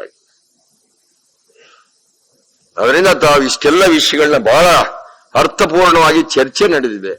ಆ ಚರ್ಚೆಗಳಲ್ಲಿ ಕನಿಷ್ಠವಾದ ಆಲೋಚನೆಗಳನ್ನ ಮಾಡಬೇಕು. ಅದರಲ್ಲಿ ವಿದ್ಯುತ್ ಶಕ್ತಿ, ಅಂಡರ್ಗ್ರೌಂಡ್ ವಾಟರ್ ರೀಚಾರ್ಜ್, ಪ್ರಕೃತಿಯ ನೀರಿನ ಬಗ್ಗೆ ಬಹಳ ಗಂಭೀರವಾಗಿ ಆಯವ್ಯಯದಲ್ಲಿ ಘೋಷಣೆ ಮಾಡಬೇಕು. ಎಸ್ಪೆಷಲಿ ನಿಮ್ಮ ಕಾಲದಲ್ಲಿ ಅಣ್ಣಾ ಹಜಾರೆ ಆಸೆನಾರ ನೆರವೇರಿಸಿ. इकोनॉमिकल डिसेंट्रलाइजेशन बनाओ सरकार पंचायती को करना है घोषण पहले बार जगदीश शेट्टर एडमिनिस्ट्रेशन का बारे में घोषण करना है. इन 3 ತಿಂಗಳು ಸರ್ಕಾರ ಹೋಗ್ಬೋದು. ಬಟ್ ಜಗದೀಶ್ ಶೆಟ್ಟರ್ ವಿಚಾರ ಮಾತ್ರ ಉಳ್ಕೊತದೆ. ದಯವಿಟ್ಟು ಎಕನಾಮಿಕಲ್ ಡಿಸೆಂಟ್ರಲೈಸೇಷನ್ ಮಾಡಬೇಕು ಅಂತ ವಿನಂತಿ ಮಾಡ್ಕೊಳ್ತಾ ನನ್ನ ಮಾತು. ಯಾವತ್ತು ಆತ್ಮೀಯ ರೈತ ಬಾಂಧವರೇ, ಎಲ್ಲ ಹಿರಿಯ ರೈತ ಮುಖಂಡರೇ, ಆತ್ಮೀಯರೇ, ಬೆಳಿಗ್ಗೆ 10 ಇಲ್ಲಿವರೆಗೂ ಈ ಒಂದು ಬಜೆಟ್ ಮಂಡನೆ ಹಿನ್ನೆಲೆಯಲ್ಲಿ ತಮ್ಮ ವಿಚಾರಗಳನ್ನ, ಅದರಲ್ಲಿ ಮುಖ್ಯವಾಗಿ ಕೃಷಿಗೆ ಸಂಬಂಧಪಟ್ಟಂತೆ, ರೈತರ ಒಂದು ಹಿತಾಸಕ್ತಿಗೆ ಸಂಬಂಧಪಟ್ಟಂತೆ ಮತ್ತು ಗ್ರಾಮೀಣ ಅಭಿವೃದ್ಧಿಗೆ ಯಾವ ರೀತಿ ಒತ್ತು ಕೊಡಬೇಕನ್ನುವಂಥದ್ರ ಬಗ್ಗೆ ಇವತ್ತು ಚರ್ಚೆಗೆ ಕರೆದಂತ ಸಂದರ್ಭದಲ್ಲಿ ತಾವೆಲ್ಲರೂ ಬಹಳಷ್ಟು ಕೂಲಂಕಷವಾಗಿ ಹಲವಾರು ವಿಚಾರಗಳನ್ನ ಇಲ್ಲಿ ನಮ್ಮ ಮುಂದೆ ಇಟ್ಟಿದ್ದೀರಿ. ಮತ್ತು ಹಿಂದಿನೂ ಸಹಿತ ಹಲವಾರು ಸಂದರ್ಭಗಳಲ್ಲಿ ಬೇರೆ ಬೇರೆ ವಿಷಯಗಳು ಬಂದಾಗ ನಿಮ್ ಜೊತೆ ನಾನು ಚರ್ಚೆ ಮಾಡಿದಾಗ ಅವಾಗೂ ಹಲವಾರು ಸಲಹೆಗಳನ್ನ ಕೊಟ್ಟಿದ್ರಿ. ಮತ್ತು ಇವತ್ತು ಬಹಳಷ್ಟು ವಿಚಾರಗಳನ್ನ ಹೇಳಿದ್ರಿ. ನಾನು ಎಲ್ಲವನ್ನೂ ಹೇಳಿಕ್ ಹೋಗೋದಿಲ್ಲ. ಅದರಲ್ಲಿ ಪ್ರಮುಖವಾಗಿ ಇವತ್ತು ಕಬ್ಬು ದರ ನಿಗದಿ ಸಂದರ್ಭದಲ್ಲಿ ಅದರಲ್ಲಿ SIP ಕಾನೂನು ಮಾಡಬೇಕನ್ನುವಂಥದ್ದು ತಾವು ಹಿಂದಿನೂ ಒತ್ತಾಯ ಮಾಡಿದ್ರಿ. ಚಳವಳಿನೂ ಹೋರಾಟನೂ ಆಯಿತು. ಬೆಳಗಾವಿ ವಿಧಾನಸಭೆ ಅಧಿವೇಶನ ನಡೆಯುವಂತಹ ಸಂದರ್ಭದಲ್ಲಿ ತಾವೆಲ್ಲ ಅಲ್ಲಿ ಬಂದಿದ್ರಿ. ಅವಾಗ ನಾನು ಪ್ರಾಮಿಸು ಮಾಡಿದ್ದೆ. ಈಗಾಗಲೇ ಅದರ ಬಗ್ಗೆ ನಮ್ಮ ಇಲಾಖೆಯಿಂದ ಮತ್ತು ಒಂದು ಡ್ರಾಫ್ಟ್ ಆಗಿದೆ ಬಿಲ್ಲುದು. ಅದ್ರ ಬಗ್ಗೆ ಸ್ವಲ್ಪ ಕ್ಯಾಬಿನೆಟ್ ತಂದು ಚರ್ಚೆ ಮಾಡಿಕೊಂಡು ಆ ಒಂದು ಡ್ರಾಫ್ಟ್ ನ ಅಪ್ರೂವಲ್ ತೆಗೆದುಕೊಂಡು ನಾವು ಮುಂದಿನ ಅಧಿವೇಶನದಲ್ಲಿ, ಬಜೆಟ್ ಅಧಿವೇಶನದಲ್ಲಿ ಆ ಬಿಲ್ ಅನ್ನು ತರಬೇಕನ್ನುವಂತ ನಿರ್ಧಾರವನ್ನು ನಾನು ಕೈಗೊಂಡಿದ್ದೇನೆ. ಅದ್ರ ಬಗ್ಗೆ ಇನ್ನೂ ಹೆಚ್ಚು ಚರ್ಚೆಯನ್ನ ನಾನು ಮಾಡ್ತೀನಿ. ಮತ್ತು ವಿಧಾನಮಂಡಲದಲ್ಲಿ ಅದನ್ನ ಮಂಡನೆ ಮಾಡಿದಾಗೂ ಸಹಿತ ಅದಕ್ಕೆ ಹೆಚ್ಚು ಚರ್ಚೆ ಮಾಡಿಕೊಂಡು ಅದು ರೈತರಿಗೆ ಅನುಕೂಲ ಆಗುವಂತ ರೀತಿಯಲ್ಲಿ ಏನ್ ಮಾಡ್ಬೇಕನ್ನುವಂಥದ್ದು ರೈತ ಬಗ್ಗೆ ನಾನು ಚಿಂತನೆ ಮಾಡಿಕೊಂಡು ಆ ಬಿಲ್ ಅನ್ನು ತರುವಂತದ್ದು ನಾನು ಮಾಡ್ತೇನೆ. ಮತ್ತು ಇನ್ನೂ ಹಲವಾರು ವಿಚಾರ, ಅದರಲ್ಲಿ ಮುಖ್ಯವಾಗಿ ಅಂತರ್ಜಲದ ಬಗ್ಗೆ ಬಹಳಷ್ಟು ವಿಚಾರಗಳನ್ನು ಹೇಳಿದ್ರಿ. ಅಂತರ್ಜಲನ ಹೆಚ್ಚಳ ಮಾಡುವ ಬಗ್ಗೆ ಮತ್ತು ಈಗ ನೇತ್ರಾವತಿ ಇದರಿಂದ ಇವತ್ತೇನು ದೊಡ್ಡ ಪ್ರಮಾಣದಲ್ಲಿ ಇವತ್ತು ಸಮುದ್ರಕ್ಕೆ ನೀರು ಹರಿದು ಹೋಗ್ತಾ ಇದೆ. ಮತ್ತು ಕಾವೇರಿ ವಿಚಾರವಾಗಿ ಇವತ್ತೇನು ತಮಿಳುನಾಡು ಮತ್ತು ನಮ್ಮ ಮಧ್ಯದಲ್ಲಿ ನಡೀತಕ್ಕಂತ ಏನು ಗೊಂದಲಗಳಿದಾವೆ, ಇವತ್ತು ಕೇವಲ ಸ್ವಲ್ಪ TMC ನೀರು ಸಲುವಾಗಿ ನಾವು ಬಹಳಷ್ಟು ಸಲ ಹೋರಾಟ ಮಾಡಿದ್ದೀವಿ. ಆದ್ರೆ ಎಷ್ಟೋ ನೀರು ಉತ್ತಮವಾದಂತ ಮಳೆ ಬಂದಾಗ ಹರಿದು ಹೋಗಿದ್ದು ನಾವು ನೋಡಿದ್ವಿ, ಸಮುದ್ರಕ್ಕೆ ಹರಿದು ಹೋಗಿದೆ. ಹೀಗಾಗಿ ಅದನ್ನು ಯಾವ ರೀತಿ ಬಳಕೆ ಮಾಡ್ಕೊಳ್ಬೇಕನ್ನುವಂತ ಬಗ್ಗೆ ಚಿಂತನೆ ಮಾಡುವಂತದ್ದು ಇರ್ಬೋದು. ಮತ್ತು ಜಲ ಸಂವರ್ಧನಾ ಯೋಜನೆಯನ್ನ ಇನ್ನೂ ಹೆಚ್ಚು ಪರಿಣಾಮಕಾರಿಯಾಗಿ ಮಾಡುವಂತದ್ದು ಇರ್ಬೋದು. ಕೆರೆಗಳಿಗೆ ನೀರು ತುಂಬಿಸುವಂತದ್ದು, ಬಹುಶಃ ನಮ್ಮ ಸರ್ಕಾರ ಬಂದ ಮೇಲೆ ಈಗ ಕೆರೆಗಳಿಗೆ ನೀರು ತುಂಬಿಸುವಂತ ಯೋಜನೆಗಳಿಗೆ ಹೆಚ್ಚು ಆದ್ಯತೆಯನ್ನು ನಾವು ಕೊಡ್ತಾ ಇದ್ದೇವೆ. ಕೆರೆಗಳಿಗೆ ನೀರು ತುಂಬಿಸುವಂತದ್ದಾದಾಗ ಅಕ್ಕಪಕ್ಕದ ಏರಿಯಾದಲ್ಲಿ ಎಲ್ಲ ಇವತ್ತು ಅಂತರ್ಜಲ ಮಟ್ಟ ಜಾಸ್ತಿ ಆಗಿದ್ದು ನಾವು ನೋಡಿದ್ದೇವೆ. ಹೀಗಾಗಿ ಅದ್ರ ಬಗ್ಗೆ ನಾವು ಹೆಚ್ಚು ಚಿಂತನೆಯನ್ನ ಡೆಫಿನೆಟ್ ಆಗಿ ಮಾಡ್ತೇವೆ. ಮತ್ತು ಇನ್ನೊಂದು ಬಹಳ ಪ್ರಮುಖವಾಗಿ ಇವತ್ತು ವಿದ್ಯುತ್ತಿನ ಸಮಸ್ಯೆ, ವಿದ್ಯುತ್ತನ್ನ ಸೆಲ್ಫ್ ಸಫಿಶಿಯೆಂಟ್ ಆಗಿ ಮಾಡ್ಲಿಕ್ಕೆ ಏನ್ ಮಾಡಬೇಕು, ಸ್ವಾವಲಂಬನ ಸಾಧನೆ ಮಾಡ್ಲಿಕ್ಕೆ ಅದ್ರ ಬಗ್ಗೆ ನಾವು ಚಿಂತನೆಯನ್ನ ನಾವು ಮಾಡ್ತಾ ಇದ್ದೇವೆ. ಮತ್ತು ಈ ಒಂದು ಪಂಪ್ ಸೆಟ್ಗಳು ಇವತ್ತೇನು ರೈತರು ನೀರಾವರಿಗೆ ಉಪಯೋಗ ಮಾಡುವಂತ ಪಂಪ್ ಸೆಟ್ ಇದಾವೆ, ಆ ಪಂಪ್ ಸೆಟ್ಗೆ ಸೋಲಾರ್ ಸಿಸ್ಟಮ್ ಅನ್ನ ಅಳವಡಿಕೆ ಮಾಡುವ ಮುಖಾಂತರ ಅದರಿಂದ ಇವತ್ತು ಈ ವಿದ್ಯುತ್ತಿನ ರೆಗ್ಯುಲರ್ ಏನು ಉಪಯೋಗ ಮಾಡ್ತೀವಿ ಅದಕ್ಕೆ ಅದನ್ನೇ ಆ ದೃಷ್ಟಿಯಿಂದ ಇದ್ರ ಬಗ್ಗೆನೂ ನಾವು ಚಿಂತನೆಯನ್ನು ಮಾಡ್ತೀವಿ. ಬಹಳಷ್ಟು ಬಗ್ಗೆ ಹೇಳಿದ್ರಿ. ಮತ್ತು ಹನಿ ನೀರಾವರಿ ಯೋಜನೆ, ಆ ಒಂದು ಮೈಕ್ರೋ ಇರಿಗೇಷನ್ ಹನಿ ನೀರಾವರಿ ಯೋಜನೆ ಇದೆಲ್ಲ, ಅದಕ್ಕಾಗಿ ಸಬ್ಸಿಡಿ 100% ಸಬ್ಸಿಡಿ ಕೊಡಬೇಕನ್ನುವಂತ ವಿಚಾರ ಇರಬಹುದು. ಮತ್ತು APMC ಗುಡಾಣಗಳನ್ನ, ಅದರಲ್ಲಿ ಕೋಲ್ಡ್ ಸ್ಟೋರೇಜ್ ಅನ್ನ ಹೆಚ್ಚು ನಿರ್ಮಾಣ ಮಾಡಬೇಕನ್ನುವಂಥದ್ದು. ಅದರಿಂದ ಒಂದು ಶಾಶ್ವತ ಒಂದು ಪರಿಹಾರ ಹುಡುಕಲಿಕ್ಕೆ ಸಾಧ್ಯ. ಇವತ್ತೇನೋ ನಾವು ಯಾವುದೋ ಒಂದು ನಾವು ಕ್ರಾಪ್ ಬೆಳಿತೇವೆ, ಬೆಳೆ ಬಂದಾಗ ಆ ಬೆಳೆ ಬಂದಂತ ಬೆಲೆ ಕಡಿಮೆ ಆಗಿಬಿಡ್ತದೆ. ಅವಾಗ ಮಿನಿಮಮ್ ಸಪೋರ್ಟ್ ಪ್ರೈಸ್ ಅದ್ರ ಪ್ರಕಾರ ಕೊಡಬೇಕು, ಸರ್ಕಾರ ಸಬ್ಸಿಡಿ ಕೊಡಬೇಕು, ಇವೆಲ್ಲ ನಡೆಯುವಂತದ್ದು. ಈ ಗುಡಾಣಗಳಿದ್ರೆ, ಹೆಚ್ಚು ಗುಡಾಣಗಳಿದ್ರೆ ಅಲ್ಲಿ ಸಂಗ್ರಹ ಮಾಡ್ಲಿಕ್ಕೆ ಸಾಧ್ಯತೆ. ರೈತರು ಅಲ್ಲಿ ತಮ್ಮ ಬೆಳೆದಂತ ಇದನ್ನ ಬೆಳೆಗಳನ್ನ ಅಲ್ಲಿ ತಂದು ಇಡಬಹುದು, ಇಡ್ಲಿಕ್ಕೆ ಸಾಧ್ಯತೆ. ಮತ್ತು ಕೋಲ್ಡ್ ಸ್ಟೋರೇಜ್ಗೆ ನಾವು ಹೆಚ್ಚು ಮಾತು ಕೊಟ್ಟು ಅದಕ್ಕೂ ಸಹಿತ ಸಾಧ್ಯತೆ. ಹೀಗಾಗಿ ಇವತ್ತು ಹಲವಾರು ಈ ರೀತಿ ವಿಚಾರಗಳನ್ನ ನಾವು ಹೇಳಿದ್ರಿ. ಬೀಜೋತ್ಪಾದನೆ ಬಗ್ಗೆನೂ ಹಲವಾರು ವಿಚಾರಗಳನ್ನ ಹೇಳಿದ್ರಿ. ಹೀಗಾಗಿ ಇದ್ರ ಬಗ್ಗೆ ಎಲ್ಲವೂ ಕೂಲಂಕಷವಾಗಿ ನಾವು ಚಿಂತನೆ ಮಾಡಿಕೊಂಡು ಈಗಾಗಲೇ ನಿಮ್ಮ ಸಲಹೆಗಳನ್ನು ಸಹಿತ ನಾವು ನೋಟ್ ಮಾಡ್ಕೊಂಡಿದ್ದೇವೆ ಮತ್ತು ನಮ್ಮ ಅಧಿಕಾರಿಗಳು ನೋಟ್ ಮಾಡ್ಕೊಂಡಿದ್ದಾರೆ. ನಾನು ಕೆಲವು ಮುಖ್ಯವಾದಂತಹ ವಿಚಾರಗಳನ್ನು ನಾನು ಇಲ್ಲಿ ನೋಟ್ ಮಾಡ್ಕೊಂಡಿದ್ದೆ, ನಾನೇ ಸ್ವತಃ ನೋಟ್ ಮಾಡಿದ್ದೇನೆ. ನಿಮ್ಮ ಮನವಿ ಪತ್ರ ಅದಾವೆ, ಡೀಟೇಲ್ಸ್ ಆದಂತ ವಿಚಾರಗಳನ್ನ ಆ ಮನವಿ ಪತ್ರದಲ್ಲಿ ಹೇಳಿದಿರಿ.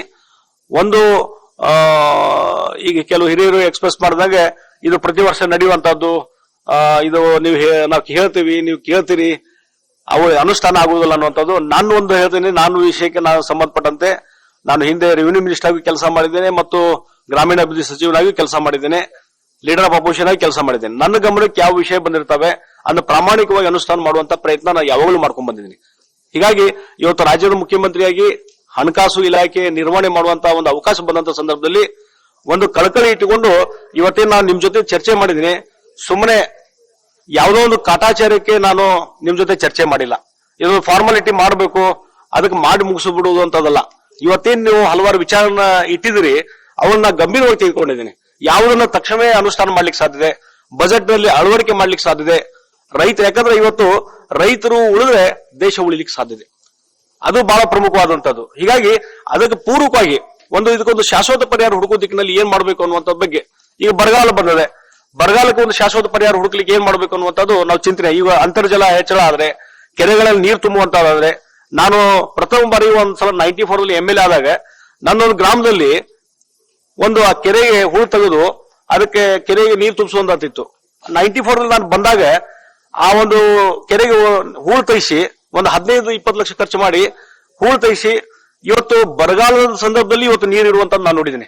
ಇವತ್ತು ಆ ಹಳ್ಳಿ ಹೋದ್ರೆ ಜನ ಇವತ್ತು ನೆನೆಸ್ತಾರ, ಶೆಟ್ಟರ್ ನೀವು 94 ಆರ್ಚ್ ಬಂದು ಈ ಕೆರೆ ಹೂಳು ತೆಗಿಸಿದ್ರಿ, ಅದನ್ನು ಸಂರಕ್ಷಣೆ ಮಾಡಿದ್ರಿ, ಇವತ್ತು ನೀರಿದೆ, ನೀವು ತೆಗಿಸಿದ್ದ ಅನ್ನುವಂಥದ್ದು ಇವತ್ತು ನೆನಪಿಟ್ಕೊಂಡಿದ್ದಾರೆ. ಅಂದ್ರೆ ನೀರಿಗೆ ಎಷ್ಟು ಮಹತ್ವವಿದೆ, ಅಂತರ್ಜಲಕ್ಕೆ ಎಷ್ಟು ಮಹತ್ವವಿದೆ, ಇದು ನನ್ನ ಗಮನಕ್ಕೆ ಬಂದಂತದ್ದು. ಹೀಗಾಗಿ ಇಂಥ ಯೋಜನೆಗೆ ಏನು ಪ್ರೋತ್ಸಾಹ ಕೊಡಬೇಕು ಅಂದ್ರೆ ಒಂದು ಶಾಶ್ವತವಂತ ಪರಿಹಾರ ಹುಡುಕೋ ದಿಕ್ಕಿನಲ್ಲಿ ನಾವು ಪ್ರಯತ್ನ ಮಾಡಬೇಕಾಗಿದೆ. ತಾತ್ಕಾಲಿಕವಾಗಿ ಇದ್ದೇ ಇರ್ತಾವೆ, ಕೇವಲ ಒಂದು ಜನಪ್ರಿಯತೆ ಗಳಿಸುವಂತದ್ದು. ಆದ್ರೆ ಶಾಶ್ವತ ಪರಿಹಾರ ಹುಡುಕೋದಕ್ಕೆ ಏನ್ ಮಾಡ್ಬೇಕು ಅನ್ನುವಂಥದ್ದು ನಾವು ಚಿಂತನೆಯನ್ನ ನಾನು ಮಾಡ್ತಾ ಇದ್ದೇನೆ. ಅದಕ್ಕಾಗಿ ಮತ್ತು ಈಗ ಇದ್ರ ಬಗ್ಗೆನೂ ಸಾಲ ಮನ್ನಾದ ಬಗ್ಗೆ ಯೋಜನೆ ಹೇಳಿದ್ರಿ. ಯಾವ ಕಟ್ ಆಫ್ ಡೇಟ್ ಅನ್ನ ಏನೋ ಒಂದು ಸ್ವಲ್ಪ ಸರಿಪಡಿಸಿದ್ರೆ ಇನ್ನೂ ಬಹಳ ಜನರಿಗೆ ಅನುಕೂಲ ಆಗ್ತದೆ ಅನ್ನುವಂಥದ್ದನ್ನ ಸುಸ್ತಿ ಇದ್ದಂತವರಿಗೆ ಅದನ್ನು ನಾನು ಗಮನ ಹರಿಸಿ ಅದನ್ನ ಡೀಟೇಲ್ಸ್ ತಗೊಂಡು ಆ ಕಟ್ ಆಫ್ ಡೇಟ್ ಏನ್ ಚೇಂಜ್ ಮಾಡ್ಬೇಕು ಅದನ್ನು ನಾನು ಇದು ಮಾಡ್ತೀನಿ ಅನ್ನುವಂತ ಮಾತನ್ನ ಹೇಳ್ತೀನಿ. ಹೀಗಾಗಿ ಮತ್ತೆ ಯಾವುದಾದ್ರೂ ವಿಚಾರಗಳು ತಮ್ಮಿದ್ರೆ ನನಗೆ ವೈಯಕ್ತಿಕವಾಗಿ ತಾವು ಭೇಟಿಯಾಗಿ ಅದಕ್ಕಾಗಿ ತಾವೇನೋ ಇವತ್ತು ಬೆಳಗಿಂದ ಇಲ್ಲಿವರೆಗೆ ಬಂದು ಹಲವಾರು ವಿಚಾರಗಳ ಬಗ್ಗೆ ನನ್ನ ಜೊತೆ ಚರ್ಚೆ ಮಾಡಿದಿರಿ. ಸರ್ಕಾರವು ಅವ್ರನ್ನ ಗಂಭೀರವಾಗಿ ತೆಗೆದುಕೊಂಡಿದೆ. ಬಜೆಟ್ ನಲ್ಲಿ ಯಾವ್ಯಾವುದನ್ನ ಅಳವಡಿಕೆ ಮಾಡಬೇಕು ಆ ಪ್ರಯತ್ನ ನಾನು ಮಾಡ್ತೀನಿ ಅನ್ನುವಂತ ಮಾತನ್ನ ಹೇಳಿ ನಿಮ್ಮೆಲ್ಲರಿಗೆ ನಾನು ಧನ್ಯವಾದ ಹೇಳಿ ಈ ಸಭೆಯನ್ನು ನಾನು ಮುಕ್ತಾಯಗೊಳಿಸಿದೆ.